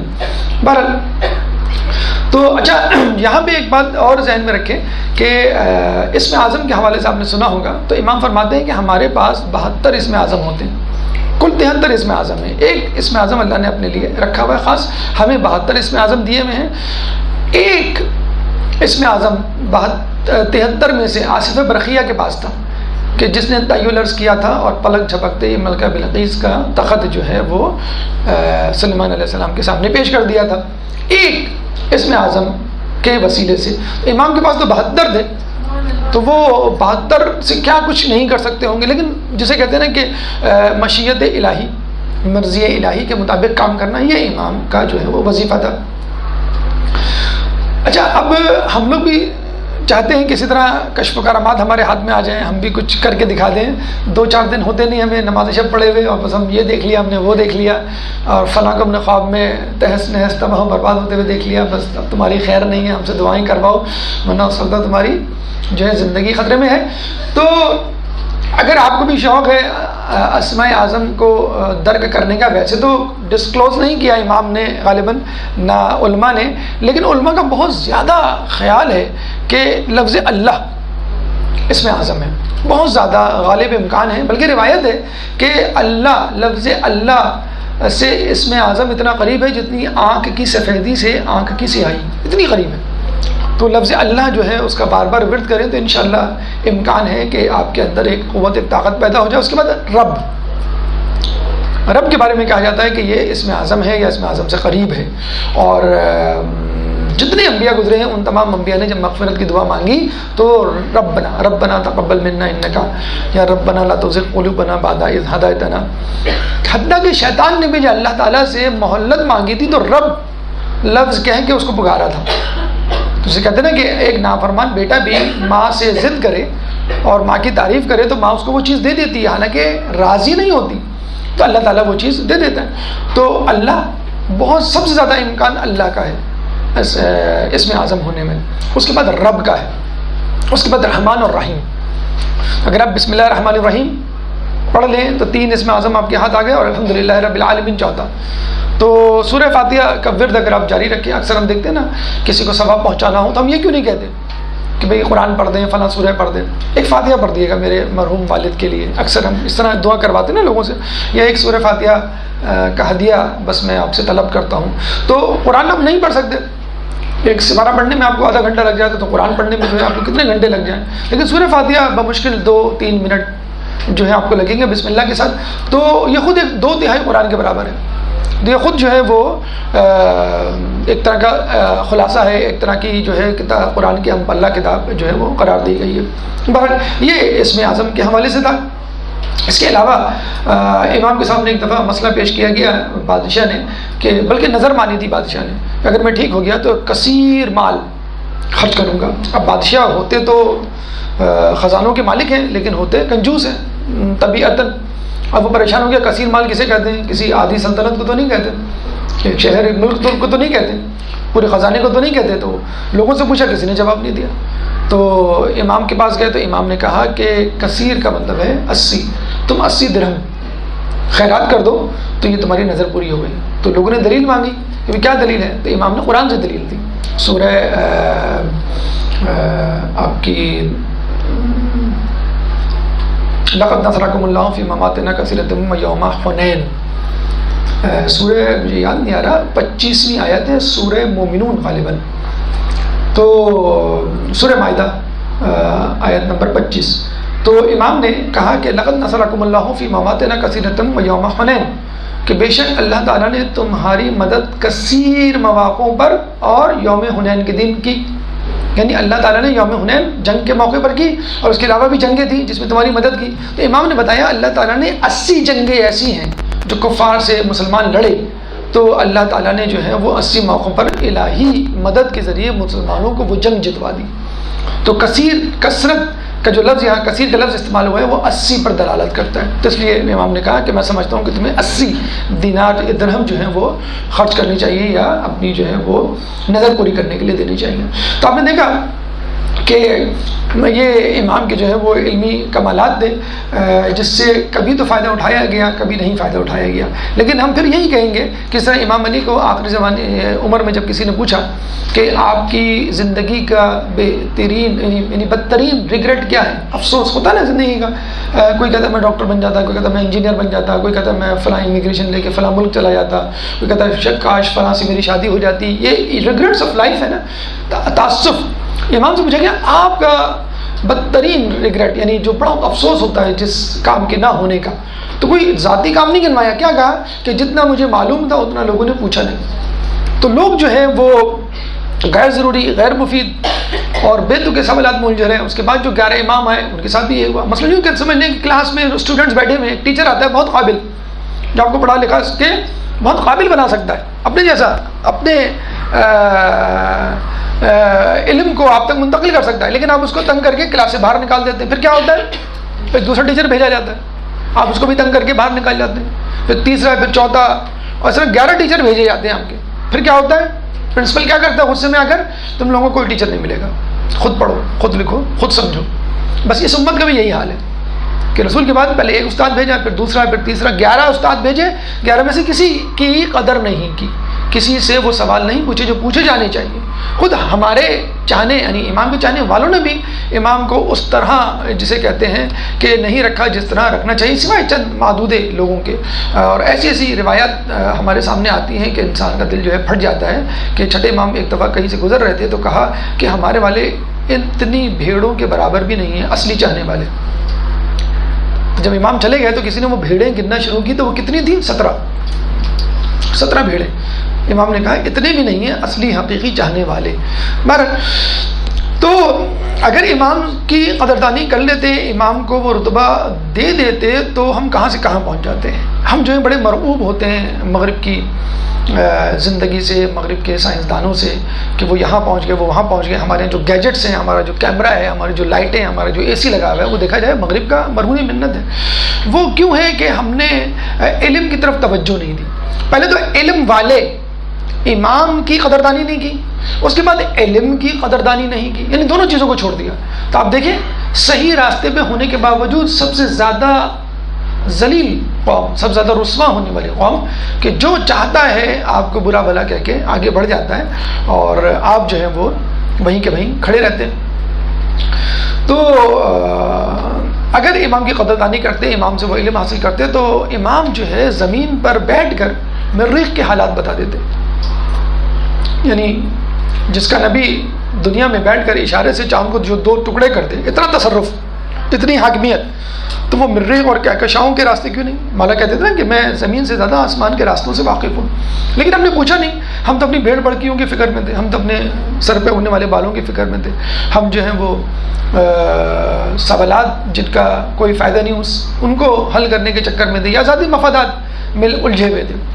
تو ابھی میں پڑھ رہا تھا، آپ نے بھی پڑھا ہوگا، اسٹیفن ہاکنگ ابھی انگلینڈ میں ایک سائنسدان ہے جو گزرا ہے، لوگ بڑے مروب ہیں کہ وہ اتنا بڑا سائنسدان تھا، 76 سال کی عمر میں اس کا انتقال ہوا، اور جب وہ 21 سال کا تھا تو اس کو پیرالیسس کا اٹیک ہوا، موٹر نیورون ڈیزیز ہوئی، جس کی وجہ سے وہ اپنے ہاتھ پیر نہیں ہلا سکتا تھا۔ تو ڈاکٹرز نے کہا تھا کہ یہ 2 سال سے زیادہ نہیں جیے گا، اور وہ 50 سال جی گیا۔ ایٹ دا ایج آف 76 اس کا انتقال ہوا، اور اتنا بڑا سائنسدان بنا کہ آئنسٹائن کے بعد دوسرا بڑا سائنسدان کہلاتا ہے، اور اس کی بات کے آگے کوئی کچھ نہیں کہہ سکتا تھا۔ تو اس نے بگ بینگ تھیوری ایکسپلین کی، پھر اس نے بلیک ہولز کے بارے میں جو ہے انکشافات کیے کہ black holes are not that, they are radiating some radiation, تو اس کی ریڈیشنز کا نام ہاکنگ ریڈیشنز اس کے نام پر رکھا گیا۔ 1988 میں اتنا کریٹیکلی ill تھا کہ وینٹیلیٹر پہ تھا، اس کی بیوی کو کہا گیا کہ وینٹیلیٹر ہٹا دیں کیونکہ کوئی ہوپ نہیں ہے، انہوں نے کہا نہیں، بیوی نے کہا نہیں وینٹیلیٹر نہ ہٹائیں شاید بچ جائے، تو ٹریکیوسٹومی کی گئی، اس کی ٹریکیا یہاں سے کاٹی گئی، ٹیوب ڈالی گئی، کسی طرح اس کو جو ہے زندگی جو ہے دوبارہ دی گئی، اللہ تعالیٰ نے دی۔ پھر اس کی آواز تقریباً چلی گئی، اب وہ کمپیوٹر کے ذریعے بولتا تھا، تو اس کے دونوں پیر مفلوج تھے، اس کا ایک ہاتھ مفلوج تھا، گردن اس کی ٹیڑھی تھی، آواز اس کی اپنی اصلی نہیں تھی، کمپیوٹر کے ذریعے بولتا تھا۔ بہت ساری باتیں جو ہیں وہ کمپیوٹر سے جو ہے وہ لوگوں کو کنوے کرتا تھا، بہت ساری لکھ بھی نہیں سکتا تھا، ہاتھ پیر مطلب اس کے چلتے ہی نہیں تھے۔ لوگ اس پہ بھی شک کر رہے ہیں کہ یہ بھی شاید انگریزوں کی سازش ہے، اور ہمیں جو ہے وہ بیوقوف بنانے کے لیے اس کو رکھا گیا۔ تو ہم تو ہر چیز کو جو ہے وہ سازش میں، کیونکہ ہم دقت پسند نہیں ہے نا، ہم نہیں چاہتے کسی کی تفصیل میں جائیں، اس کی بگ بینگ تھیوری کیا ہے، کون پڑھے سر میں درد کرے، پھر جو ہے وہ تھیوری آف ایوری تھنگ اس نے نکالی، اس کو کون پڑھے، اس پہ کتاب لکھی گئی، مووی بنی، اس پہ مووی بھی بن چکی، تھیوری آف ایوری تھنگ، باقاعدہ اس پہ مووی بنی۔ اچھا اس میں ڈانس وانس گانے شانے نہیں ہیں، تو لوگ کہتے ہیں ہم کیوں دیکھیں، وہ ڈاکیومنٹری ٹائپ کی مووی ہے۔ اچھا اس نے کتاب لکھی brief history of time, blockbuster book تھی 1998 میں 1 کروڑ۔ اللہم صلی علی محمد۔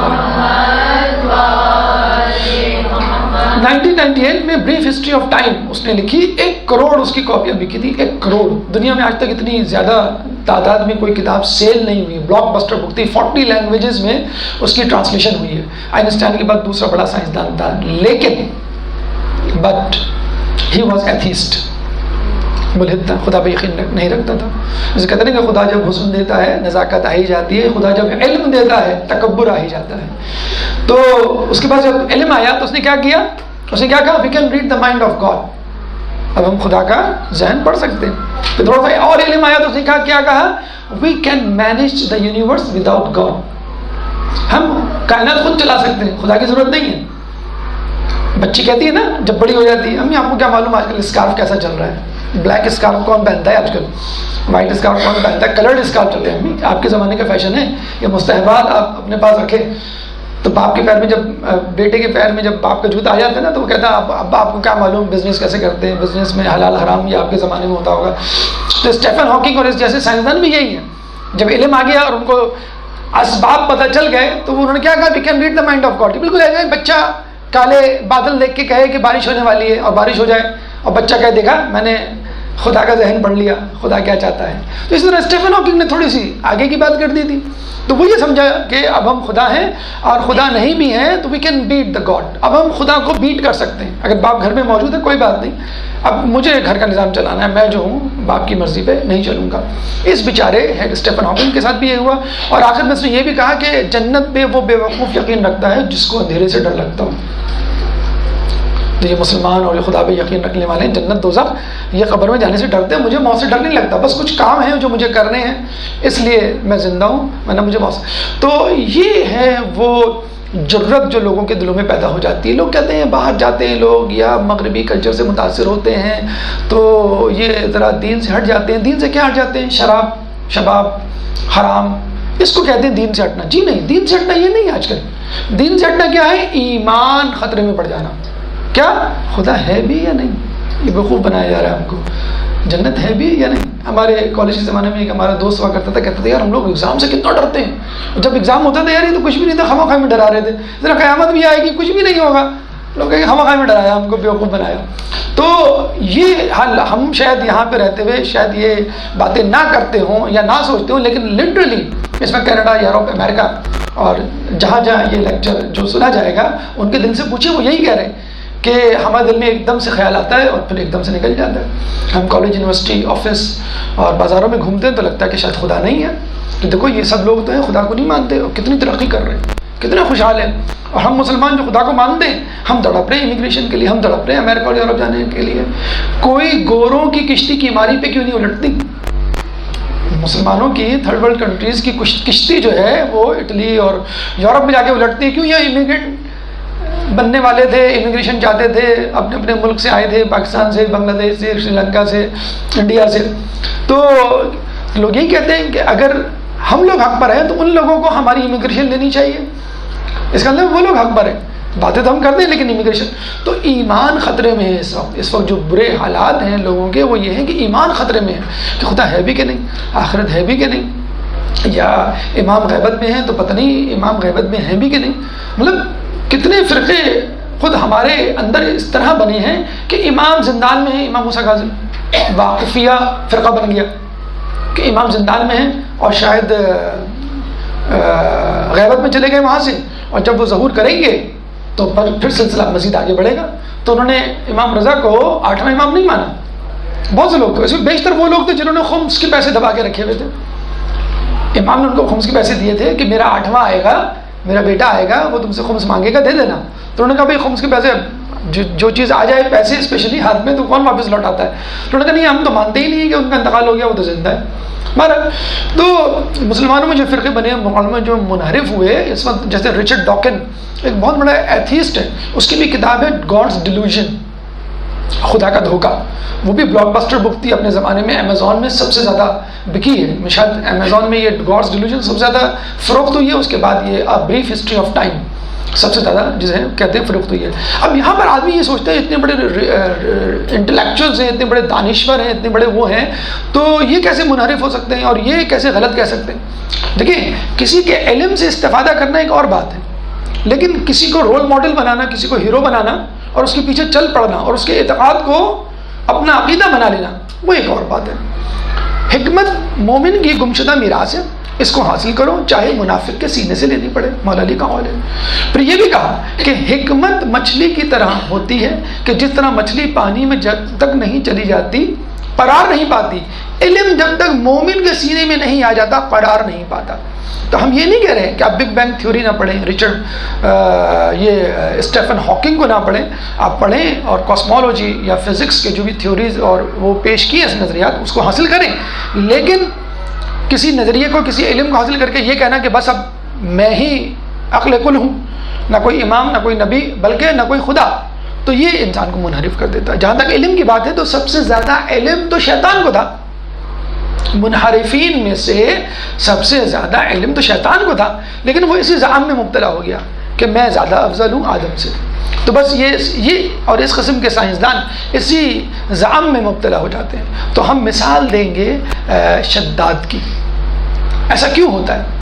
اسرائیل علیہ السلام سے کسی نے پوچھا کہ آپ جو ہے, خدا نے پوچھا کہ تم کو سب زیادہ افسوس کب ہوا روح نکالنے کا؟ اس نے کہا اس وقت جب طوفان آیا, ایک دریا میں کشتی الٹی اور ایک تختے پر ماں اور اس کی گود میں بچہ نومولود, تو نے کہا تھا اس ماں کی روح نکال لے. تو مجھے بڑا افسوس ہو رہا تھا کہ میں کیوں روح نکالوں, اس بچے کا کیا ہوگا؟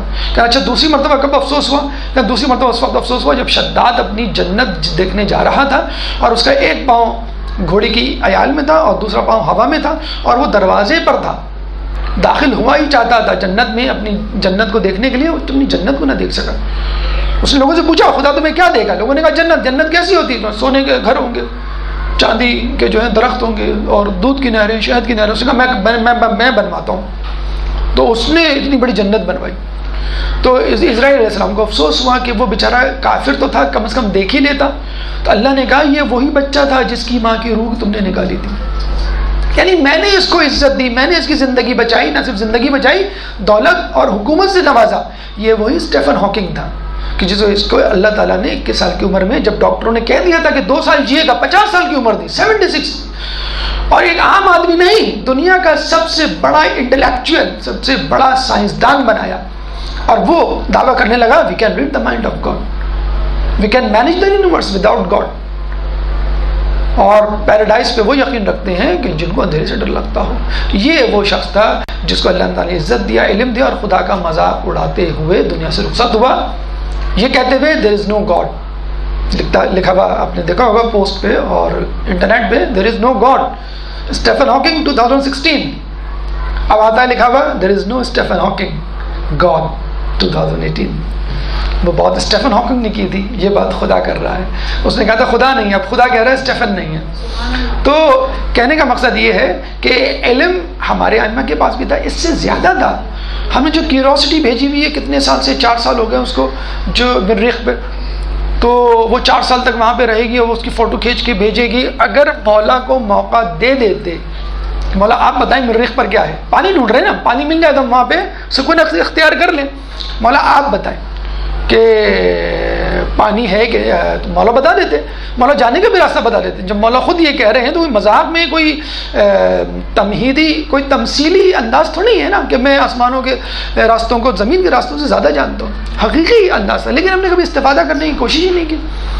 علم بھی چھوڑا، عالم کو بھی چھوڑا، یعنی معرفت بھی چھوڑی اور امام کو بھی چھوڑا، تو ہم جو ہے وہ ذلیل ہو رہے ہیں، اور اب جو ہے دنیا کی طرف منہ اٹھا کے دیکھ رہے ہیں۔ تو اگر آپ کو کسی کے علم سے استفادہ کرنا ہے تو اس کے علم سے استفادہ کیجئے، لیکن یہ نہ سمجھیے کہ وہ عقل کل ہے، یہ نہ سمجھیے کہ جو اس کا وہ ہے جسے کہتے ہیں عقیدہ، وہ صحیح عقیدہ ہے۔ تو دنیا میں خدا کا انکار کرنے والے وہی لوگ ہوتے ہیں اکثر کہ جن کو اللہ کچھ دیتا ہے۔ فرعون طاقت کے بلبوتے پر خدا کا انکار کیا، شداد حکومت کے بلبوتے پر خدا کا انکار کیا، قارون دولت کے بلبوتے پر خدا کا انکار کیا، شیطان عبادت کے بلبوتے پر خدا کا انکار کیا، اور اسٹیفن ہاکنگ بلعمباور علم کے بلبوتے پر خدا کا انکار کیا اور خدا کے مقابلے پر آیا۔ بلعمباور میں علم کے مقابلے، علم کی وجہ سے خدا کے مقابلے پر آیا، موسیٰ کے مقابلے پر آیا۔ تو علم اگر معرفت الہی کے لیے حاصل کی جائے تو آپ کی معرفت میں حاصل کیا جاتا ہے، آپ کے اضافہ کرتا ہے۔ اور علم اگر اپنی جسے کہتے ہیں کہ قدر و منزلت میں اضافہ کرنے کے لیے کیا جائے تو پھر انسان ایک کمپٹیشن میں آ جاتا ہے جس میں وہ خدا سے بھی نعوذ باللہ آگے بڑھنے کی کوشش کرتا ہے۔ جب بھی ہم کہتے ہیں العلم نور، اگر کوئی علم آپ کو ہدایت دے رہا ہے تو وہ حقیقی علم ہے، اگر ہدایت نہیں دے رہا تو وہ معلومات ہے، یا علم تو ہے لیکن آپ اس کو بطور معلومات حاصل کر رہے ہیں۔ ایک اور حدیث کہ آدمی کے پاس جب تھوڑا سا علم ہوتا ہے اس میں تکبر آ جاتا ہے، جب زیادہ علم ہوتا ہے تو تواضع انکساری آ جاتی ہے، اور جب بہت زیادہ علم ہوتا ہے تو کہتا ہے لا ادری، مجھے کچھ نہیں معلوم۔ تو اسٹیفن ہاکنگ کون سے درجے پہ تھا کہ جس میں تکبر آ گیا؟ تھوڑے سے علم پر اس کا لیول بہت تھوڑا تھا، جس کی وجہ سے جو ہے وہ تکبر میں مبتلا ہوا۔ اگر اللہ اس کو زندگی دیتا ہے یا وہ خود کوشش کرتا تو اللہ اس کے علم کو بڑھاتا ہے، لیکن وہ چاہتا نہیں تھا، اسے اسی اسٹیج پہ خدا کا انکار کر دیا، اتنا زیادہ تکبر کا شکار ہوا۔ تو کہنے کا مقصد یہ ہے کہ علم یہاں بھی موجود ہے، قرآن میں موجود ہے، قرآن کے پڑھنے والوں اور قرآن کے پڑھانے والوں یعنی قرآن و اطرت میں موجود ہے۔ اگر آپ اس کو حاصل کریں اس لیے کہ آپ کی معرفت الہی میں اضافہ ہو اور آپ کائنات کے حقائق کو سمجھیں۔ ایک درود پڑھ دیں محمد والے محمد۔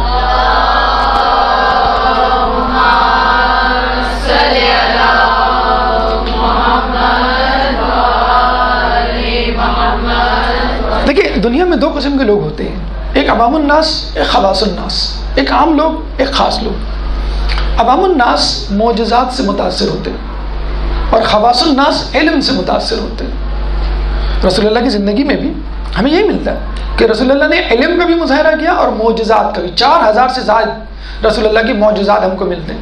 اس طرح ائمہ کی زندگی میں بھی جس کسی نے علم کا مطالبہ کیا، سوالات پوچھے، امام نے جواب دیا، اور جس کسی نے معجزے کا مطالبہ کیا، امام نے معجزے بھی دکھائے. حتیٰ کہ جب امام مہدی آئیں گے تو بھی کچھ لوگ ان سے علم کا مطالبہ کریں گے، کچھ لوگ ان سے معجزات کا مطالبہ کریں گے، اور امام اس کا برا نہیں منائیں گے اگر کوئی معجزے کا مطالبہ کرے گا. تو امام سے جب علم کے حوالے سے کوئی سوال پوچھا، امام جواب دیتے. امام سے جب کوئی معجزہ طلب کیا، امام معجزہ بھی دکھاتے. کیوں؟ کہ ان کے پاس الہی تائید حاصل تھی. معجزات کے حوالے سے کہتے ہیں. اچھا، اب یہ بات دیکھ لیجئے، ان معجزات میں اور ان علوم میں جن کا بھی تذکرہ کیا گیا، آپ کو انبیاء کی جھلک نظر آئی، ائمہ کی جو دیگر ائمہ جو گزرے ہیں اس کی بھی جھلک نظر آئی. اسی طرح امام کے معجزات میں بھی ہمیں انبیاء کی جھلک نظر آتی ہے. امام کے معجزات میں رسول اللہ کی جھلک نظر آتی ہے، اور ہر امام میں سابقہ ائمہ کے معجزات کی جھلک نظر آتی ہے. اب میں چند معجزات کا آپ کے سامنے تذکرہ کرتا ہوں، اس کو کمپیئر کیجیے، تقابل کیجیے گزرے ہوئے انبیاء سے، رسول اللہ سے جس کے یہ جانشین اور وارث تھے، اور دیگر ائمہ جو امام نقی علیہ السلام سے پہلے گزرے. مثلا امام کے پاس ابو ہاشم آئے اور کہنے لگے امام فقر فاقر کا شکار ہوں، کچھ مدد کیجیے. امام نے مٹھی میں ریت لی اور ان کے دامن میں ڈال دی. جب ابو ہاشم نے دیکھا تو وہ مٹی جو ہے وہ سونا بن چکی تھی، مٹی جو ہے وہ سونا بن چکی تھی. اچھا، اس قسم کا واقعہ خود رسول اللہ امام علی سے بھی ملتا ہے. جب مقداد آئے اور فقر و فاقے کی شکایت کی تو آپ نے کیا کیا؟ آپ نے ایک پتھر لیا، ان کو دیا، اور وہ پتھر جو ہے سونا بن گیا. مماثلت، مشابہت کتنی زیادہ ہے. اسی طرح امام کو غیب کا علم ہوتا تھا اور وہ مطمئن کر دیا کرتے تھے.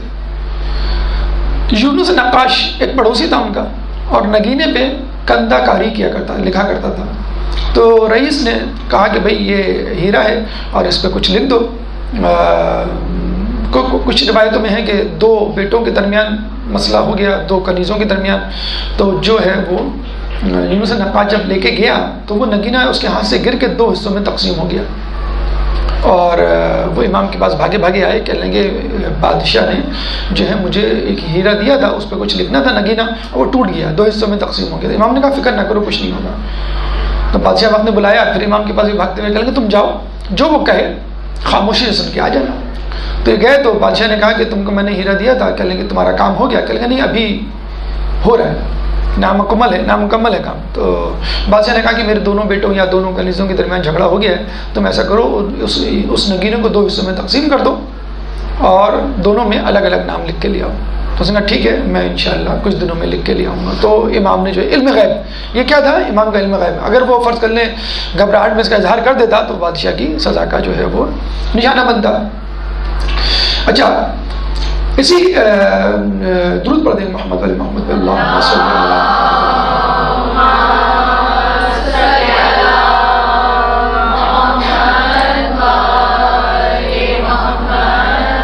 امام کی بظاہر جو حالت تھی اور جو مظالم ان پہ ڈھائے جاتے تھے اور جو قلیل مقدار میں لوگ ان کے ساتھ شامل ہوتے تھے، لوگ یہ سمجھتے تھے بڑے مظلوم ہیں، بے یار و مددگار کوئی ان کے ساتھ نہیں ہے. اور بادشاہ اس حقیقت کے باوجود کہ کوئی بہت زیادہ فوج نہیں رکھتے، ان کی جاسوسی کروایا کرتا تھا. امیر المومنین اور اہل بیت کے ساتھ کیا کیا گیا کہ باغ فتح بھی ان کے پاس نہیں رہنے دیا گیا کہ کہیں اس پہ کام کرنے والوں کی ایک چھوٹی سی فوج نہ تیار کر لے. ان لوگوں کو زمینی فوج کی ضرورت نہیں ہے، الہی فوج ان کے ساتھ ہے. تو ایک دفعہ بادشاہ نے جو ہے ان کو ایک بڑے کھلے میدان میں بلایا اور اپنے 90,000 کی فوج کی مارچ دکھائی کہ امام جو ہے وہ پریشان ہو کے کہیں کہ میں تمہارا جو ہوں وہ کچھ نہیں بگاڑ سکتا اور یہ بہت بڑی فوج ہے، بہت بڑی طاقت ہے. تو امام نے کچھ نہیں کہا اور اس کے چہرے پہ ہاتھ پھیرا اور کہا اب دیکھو. تو پتہ چلا کہ آسمان سے لے کے زمین تک خدائی فوج جو عجیب و غریب حلیے کے تھے، عام انسان تو نہیں تھے، پوری خلا مشرق سے لے کے مغرب تک بھری ہوئی تھی. اب آپ بتائیں 90,000 کی فوج کہاں، لاکھوں کروڑوں کی فوج کہاں. امام نے کہا کہ دیکھو، کہتے وہ بے ہوش ہو گیا، اس کو پھر ہوش میں لایا گیا. تو امام نے کہا کہ دیکھو ہم کسی کے خلاف جو ہے وہ جارحانہ الزام نہیں رکھتے اور ہماری نظر دنیا پر نہیں ہے. تو یہ امام کو ذلیل اور ان کی اہانت کرنے کے لیے ہر وقت تیار رہتا. ایک دفعہ کہتے ہیں ہندی جادوگر کو بلایا اس نے کہا امام کا جادو سے کیا مقابلہ، اور امام جو ہے وہ کچھ نہیں کر سکیں گے. تو ہندو جادوگر کو اس نے اشارہ کر دیا کہ تم ان کے ساتھ بیٹھنا اور جتنا ذلیل کر سکتے ہو نعوذ باللہ کرنا. تو انہوں نے جب اپنا ہاتھ روٹی کی طرف بڑھایا تو جادوگر نے اشارہ کیا، روٹی اوپر اڑ گئی. امام خاموش ہو گیا، کچھ نہیں کہا. پھر دوسری طرف بڑھایا، اس نے یہ حرکت کی، روٹی اوپر اڑ گئی، امام کا ہاتھ نہیں پہنچا. پھر تیسری مرتبہ اس نے یہ کیا تو امام نے انگلی کے اشارے سے دیوار پہ لگے ہوئے قالین کی طرف اشارہ کیا، اور اس پہ جو تصویر بنی ہوئی تھی شیر کی وہ اصلی شیر میں تبدیل ہو گئی اور اس جادوگر کو ہڑپ کر گئی. ابھی دیکھ کے جو ہے متوکل جو ہے بے ہوش ہو کے گر پڑا. جب ہوش میں آیا تو کہنے لگا کہ وہ جادوگر کا ہے، کہنے لگا وہ تو شیر کھا گیا. کہنے لگا اس کو واپس کر دیں. کہنے لگے کہ کیا موسیٰ کے عصا نے فرعون کے جادوگروں کو اگلا تھا؟ یہ امام نے بتلا دیا کہ لکل فرعون موسیٰ، تو تم فرعون میں موسیٰ ہو. تو ہم انبیاء کے بارے سے تو ہمارے معجزات بھی انبیاء جیسے ہوتے ہیں. اسی طرح ایک عورت آئی متوکل کے پاس اور کہنے لگی کہ میں جو ہوں زینب ہوں، بی بی زینب. انہوں نے کہا کہ بھائی کیسے؟ کہنے لگا بس ہر 50 سال بعد اللہ مجھے جوان کر دیتا ہے. اب اس زمانے میں DNA test, finger print, blood test یہ سب تو ہوتے رہتے، کریں امام بتائیں آپ. تو امام نے کہا اس کو درندے کے سامنے ڈال دو، اگر درندے نے کھا لیا تو یہ زینب نہیں ہے، کیونکہ ہم اہل بیت کو درندے کچھ ضرر نہیں پہنچا سکتے. تو کسی نے کان میں کہہ دیا متوکل کے امام کو خود ڈال دو، اگر شیر کھا گیا تو صحیح ہے، ہمارا جو ہے کام ہو جائے گا. تو انہوں نے کہا کہ اگر آپ خود چلے جائیں کہ کوئی بات نہیں. تو وہ پنجرے میں گئے، جیسے ہی پنجرے میں گئے تو شیر آ کے ان کے قدم بوسی کرنے لگا، لوٹنے لگا. تو اللہم صلی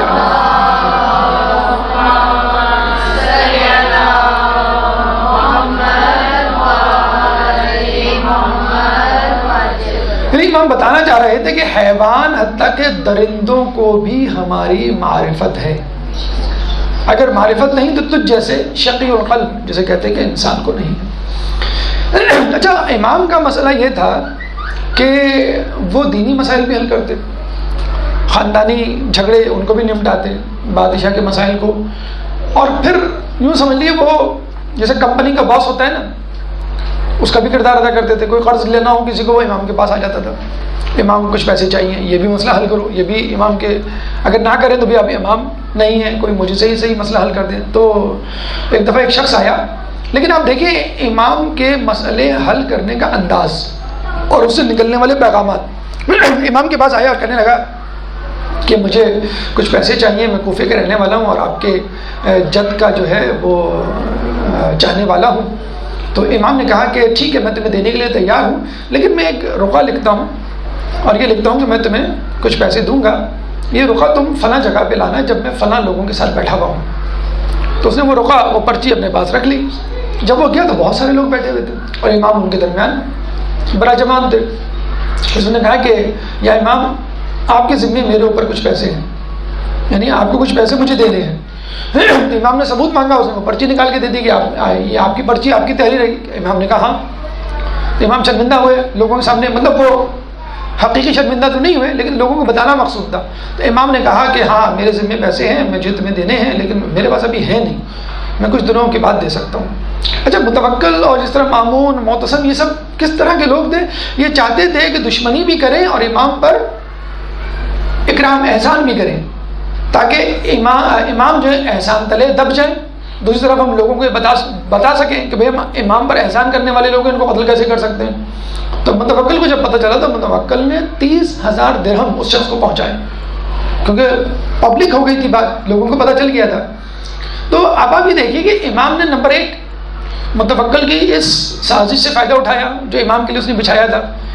ایک آدمی کو بھلا ہو گیا اس کی ظاہری محبت کی وجہ سے جو امام کے سامنے وہ جس کا اظہار کرتا تھا. نمبر 2، امام کے اس معجزے میں حضرت خضر علیہ السلام کی شباہت آتی ہے. ایک دفعہ خضر علیہ السلام سے کسی شخص نے کہا کہ آپ مجھے بزرگ نظر آتے ہیں اور میں نے دیکھا ہے اور سنا ہے کہ آپ لوگوں کو مال تقسیم کر رہے ہیں، مجھے بھی کچھ دیجیے. تو خضر علیہ السلام نے کہا میرے پاس کچھ بھی نہیں بچا، کہ نہیں مجھے آپ کچھ دیجیے. کہ تم ایسا کرو، مجھے اس بازار میں بطور غلام بیچ دو. کہ یہ کیا، یہ کیسے ہو سکتا ہے؟ کہ نہیں کوئی بات نہیں، تم پیسے چاہیے، میں نہیں چاہتا کہ تم خالی حج جاؤ. تو بیچ دیا. جب بیچ دیا تو ایک شخص نے 400 درہم کا خرید لیا. جب وہ لے کے گیا تو گھر میں لا کے بٹھا دیا. خضر نے کہا میں آپ کا غلام ہوں، کوئی حکم دیجیے. کہنے لگا میں کیسے حکم دوں، ماشاء اللہ آپ کی ہیبت اتنی ہے، بزرگ ہیں آپ، میرا دل نہیں چاہتا آپ کو حکم دوں. دوسرے دن پھر اس نے کہا, خضر علیہ السلام نے کہا کہ مجھے حکم دیجیے. نہیں میں تمہیں حکم نہیں دے, مجھے پتہ نہیں, جی نہیں چاہتا تمہیں حکم دینے کا, تم کچھ ہو, مجھے شک ہے. تو نہیں کچھ تو کہیے. کہ اچھا ٹھیک ہے, میں سفر پہ جا رہا ہوں, یہ اینٹیں جو ہے وہ فلاں جگہ پہ رکھ دینا. جب واپس آیا تو انہوں نے اس ترتیب سے رکھی کہ وہ محل نما گھر بن گیا. انہوں نے کہا یہ کیا کیا, آپ نے تو کہا تھا کہ اینٹ ایک جگہ پہ رکھ دینا, تو میں نے اس ترتیب سے رکھ دی کہ وہ گھر بن گیا. کہ لیکن سب سچ بتاؤ تم کون ہو. تو پھر خضر علیہ السلام نے بتایا کہ میں خضر علیہ السلام ہوں, اور میں نہیں چاہتا تھا کہ وہ شخص جو ہے خالی ہاتھ میرے در سے واپس جائے. تو امام نے بھی نعوذ باللہ اپنی اہانت ذلت برداشت کی لوگوں کے سامنے کہ میں اس کا مقروض ہوں. گویا مقروض نہیں دے, مجھے پیسے دینے ہیں, میرے پاس پیسے نہیں ہیں, غربت کا شکار ہوں, لیکن اس شخص کا جو ہے وہ کام بنا دیا. اسی طرح ہم یہ سمجھتے ہیں کہ بھئی امام سے پیسے لے لیں, ہمارا کام بن جائے, لیکن امام اس کے ساتھ یہ بدلا دینا چاہتے تھے کہ پیسہ اہم نہیں, پیسے بھی زیادہ اہم چیز ہے. مثلا امام کے پاس ایک شخص آیا اور کہنے لگا کہ میں جو ہوں فقر و فاقے کا شکار ہوں, تو امام نہیں بلکہ وہ کچھ کہنے سے پہلے امام نے علم غیب سے پہچان لیا کیا چاہتا ہے. تو امام نے کہا کہ دیکھو تم جس چیز کے لیے آئے ہو اس سے زیادہ اہم ایمان ہے. بلکہ امام نے گفتگو اس طرح شروع کی کہ تم اللہ تعالیٰ کی کس کس نعمت کا شکر ادا کر سکتے ہو. کہ میں سمجھا نہیں. کہ دیکھو اللہ تعالیٰ نے تمہیں ایمان دیا ہے جس کی وجہ سے تم جہنم کی آگ سے بچ جاؤ گے. کہنے لگا ہاں. اچھا یہ بتاؤ کہ تم اللہ تعالیٰ کی دی گئی عافیت کا تذکرہ شکریہ ادا کر سکتے ہو. اللہ تعالیٰ نے تمہیں عافیت دی ہے جس کی وجہ سے تم حادثات سے, بیماریوں سے, نقصان سے بچے ہو. تو وہ پھر شرمندہ ہوا. کہنا اچھا تم قناعت کا شکر ادا کر سکتے ہو جو اللہ تعالیٰ نے تمہیں دیا ہے. قناعت ایک ایسی چیز ہے جو آدمی کو عزت گنوانے سے محفوظ رکھتی ہے. آدمی کسی کے سامنے کچھ مانگے تو عزت چلی جاتی ہے نا. امام یہ بتلانا ان کا مقصود تھا کہ قناعت بہت بڑی دولت ہے, اور قناعت سے زیادہ عافیت اہم ہے, بڑی دولت ہے, اور عافیت سے زیادہ ایمان سب سے بڑی دولت ہے. اور دولت جو پیسہ ہے وہ ان سب کے بعد میں آتا ہے. تو سب سے پہلے انسان کو اپنی ایمان کی فکر ہونی چاہیے. پھر عافیت کہ اللہ تعالیٰ ہاتھ پیر سلامت رکھے, صحت دے, کوئی دشمنانی کسی کے ساتھ نہ ہو, کوئی نقصان نہ پہنچائے, کوئی خوف محسوس نہ ہو. اس کے بعد قناعت دے کہ جو کچھ ہے اس پہ آدمی صبر و شکر کر لے. اس کے بعد پیسے. پھر وہ صاحب ابو ہاشم جانا ہی چاہتے تھے کہ امام نے پھر اپنے پاس سے 100 دینار ان کے ہاتھ میں رکھے. ہم ہوتے تھے کہتے ہیں امام کم ٹو دا پوائنٹ, مطلب کی بات کیجیے, جس کے لیے آیا ہوں وہ دے دیجیے, چھوڑیے. دیکھیے یہی طریقہ, یہی سنت رسول نے بی بی سیدہ کے ساتھ رکھا. جب وہ غلام کنیز لینے آئی تو بی بی نے, رسول نے کیا کہا, میں تمہیں اس سے اچھی چیز دیتا ہوں, اور تصویر فاطمہ الزہرا دی جو آج تک مومنین کے کام آ رہا ہے. بی بی کے تو بعد میں کام آئے گا, مومنین کے کام آ رہا ہے. کہ ایک مرتبہ پڑھیں ہم 2 رکعت نفل کا ثواب 1000 رکعت کے برابر پڑ جاتا ہے. مطلب ہم جو سمجھتے ہیں کہ درہم و دینار, حکومت, مقام, مرتبہ یہ بہت بڑی چیز ہے, کچھ بھی نہیں ہے. سلمان علیہ السلام ایک دفعہ جا رہے تھے تو دیکھا ایک شخص کہہ رہا ہے کہ سبحان اللہ, سلمان علیہ السلام کو اللہ نے کیا نعمت, کیا حکومت دی ہے. سلمان علیہ السلام نے فوراً اپنا قالین رکوایا, نیچے اترے اور یہ کہا کہ تم نے جو یہ سبحان اللہ کہا ہے نا, یہ میری تمام حکومت سے زیادہ افضل ہے. تو یہ امام نقی علیہ السلام کی سیرت طیبہ سے کچھ نگینے آپ کے سامنے پیش خدمت ہے, علمی کمالات اور کرامات. خواہش تھی کہ آپ کے سامنے ان کے کچھ اقوال حکیمانہ بھی پیش کیے جاتے ہیں. انشاءاللہ کبھی زندگی رہی تو وہ بھی آپ کے سامنے پیش کیے جائیں گے. اللہ تعالیٰ سے دعا ہے کہ ہمیں امام کی سیرت پہ چلنے کی توفیق عطا فرما. اللہ تعالیٰ سے دعا ہے کہ ہمیں نیکیاں کرنے کی توفیق عطا فرما. اللہ تعالیٰ سے دعا ہے کہ ہمیں ایمان, عافیت اور قناعت کی دولت سے مالا مال فرما. اللہ تعالیٰ سے دعا ہے کہ ہمیں مرتے دم تک اہل بیت کی محبت پر قائم رکھ. امام کے ظہور میں تعجیل فرما اور ہمیں ان کے انصار و اعوان میں شامل فرما. ربنا تقبل منا انك انت السميع العليم وتب علينا انك انت التواب الرحيم برحمتك يا ارحم الراحمين. اللهم صل على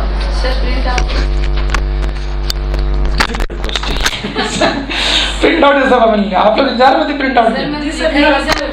اچھا ٹھیک ہے, اگلی دفعہ انشاءاللہ میں لے آؤں گا. اصل میں میرا کل بھی درس ہے تو کل کا چاہیے پرنٹ آؤٹ تو مل جائے گا, تو اس وجہ سے میں نہیں تیار کر سکا. انشاءاللہ اگلے ہفتے کوشش کروں گا جب بھی آیا تو اس کا بھی پرنٹ آؤٹ ساتھ لے کر آؤں. اللہ پڑھنے سے وہ ہوتے ہیں کتنی بار پڑھیں؟ اس میں کوئی وہ تو نہیں ہے, بس جتنی مرتبہ پڑھ سکتے ہیں آپ. اللہ پڑھیں گے, اللہ اللہ اللہ جو ہے وہ اس میں اعظم ہے, تو جتنی مرتبہ بھی آپ پڑھیں وہ ایک آپ کے اندر ایک طاقت اور قوت پیدا کرے گا. سر پلیز اس کا پرنٹ آؤٹ لے آئیے گا, کیونکہ جو آپ نے وہ بتایا نا کہ سورہ فاتحہ میں یہ ورڈس نہیں آتے ہیں. اچھا, بہت ساری چیزیں ایسی ہیں. اچھا ریٹرن میں ہونا. ٹھیک ہے, انشاءاللہ جی بولیں. بتائیے کہ جو بہت سی ایسی دعائیں ہیں جو دعائیں ہیں جو ہم اپنے میں پڑھتے ہیں, بعض دفعہ ہمیں علم نہیں ہوتا اور ہم لائبریری میں پڑھتے ہیں, کوئی ایسی دعا بھی ہوتی ہے کہ ہم صرف دعائیں یا تشکیل ہے یا دعائیں ویسے پڑھنی ہے تو ہم ڈیلی رات میں بہت سا پڑھ لیتے ہیں, تو اس طرح سے پوچھا تھا کہ ہمیں کبھی لگا ہو کہ نیگیٹو اثرات ہو رہے ہیں اس طرح سے دعاؤں کے. دیکھیں دعا کے نگیٹو اثرات تو نہیں ہو سکتے. ہاں یہ ہو سکتا ہے کہ دعا کی وجہ سے جو تھکن آپ کے اوپر ہو تو آدمی میں تھوڑی سی چڑچڑاہٹ ہو جاتی ہے, نمبر ایک. نمبر دو, بعض اوقات جس کام کے لیے آپ پڑھ رہے ہیں وہ کام نہیں ہوتا تو اس وجہ سے بھی بدگمانی خدا سے سوء ظن پیدا ہو جاتا ہے. تو یہ دو چیزیں, کوئی ایسا مسئلہ نہیں ہے. لوگوں کا ماشاء اللہ روٹین ہے, فجر نماز پڑھتے ہیں, سورہ یاسین کا ہے, زیارت عاشورہ کا ہے. دیکھیں مولا کی ایک حدیث یاد رکھیں کہ جب تمہاری طبیعت تھکن کا شکار ہو تو واجبات پر اکتفا کرو. تو نوافل نہ پڑھیں, آپ مستحب دعائیں نہ پڑھیں, دعائیں کو نہ پڑھیں, لیکن جب آپ طبیعت آمادہ ہے تو پڑھیں. نہیں جب آپ خوش ہوں اور خوشی خوشی کوئی کام کریں. ماں امی اکثر کہتی ہیں کہ بیٹا تم جا کے ٹی وی دیکھو, تمہیں کوئی ضرورت نہیں کچن میں آنے کی, تمہارا دل نہیں ہے کام میں.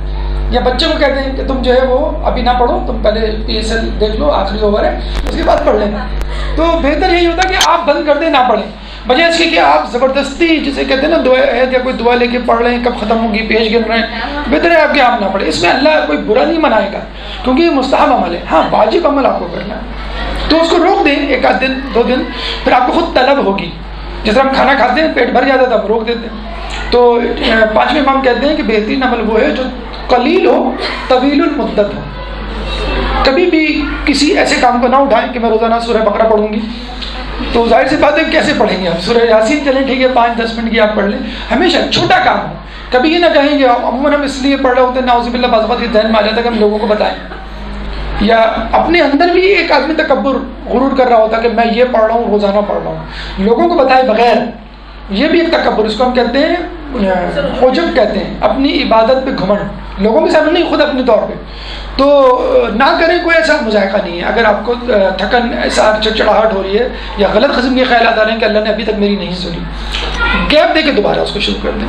ایک درود پڑھ دیں محمد پر. اللہ جل اللہ جل یا مولا اللہ جل اللہ جل اللہ جل اللہ جل ماسٹر اللہ جل اللہ جل اللہ جل یا صاحب السماء اللہ جل اللہ جل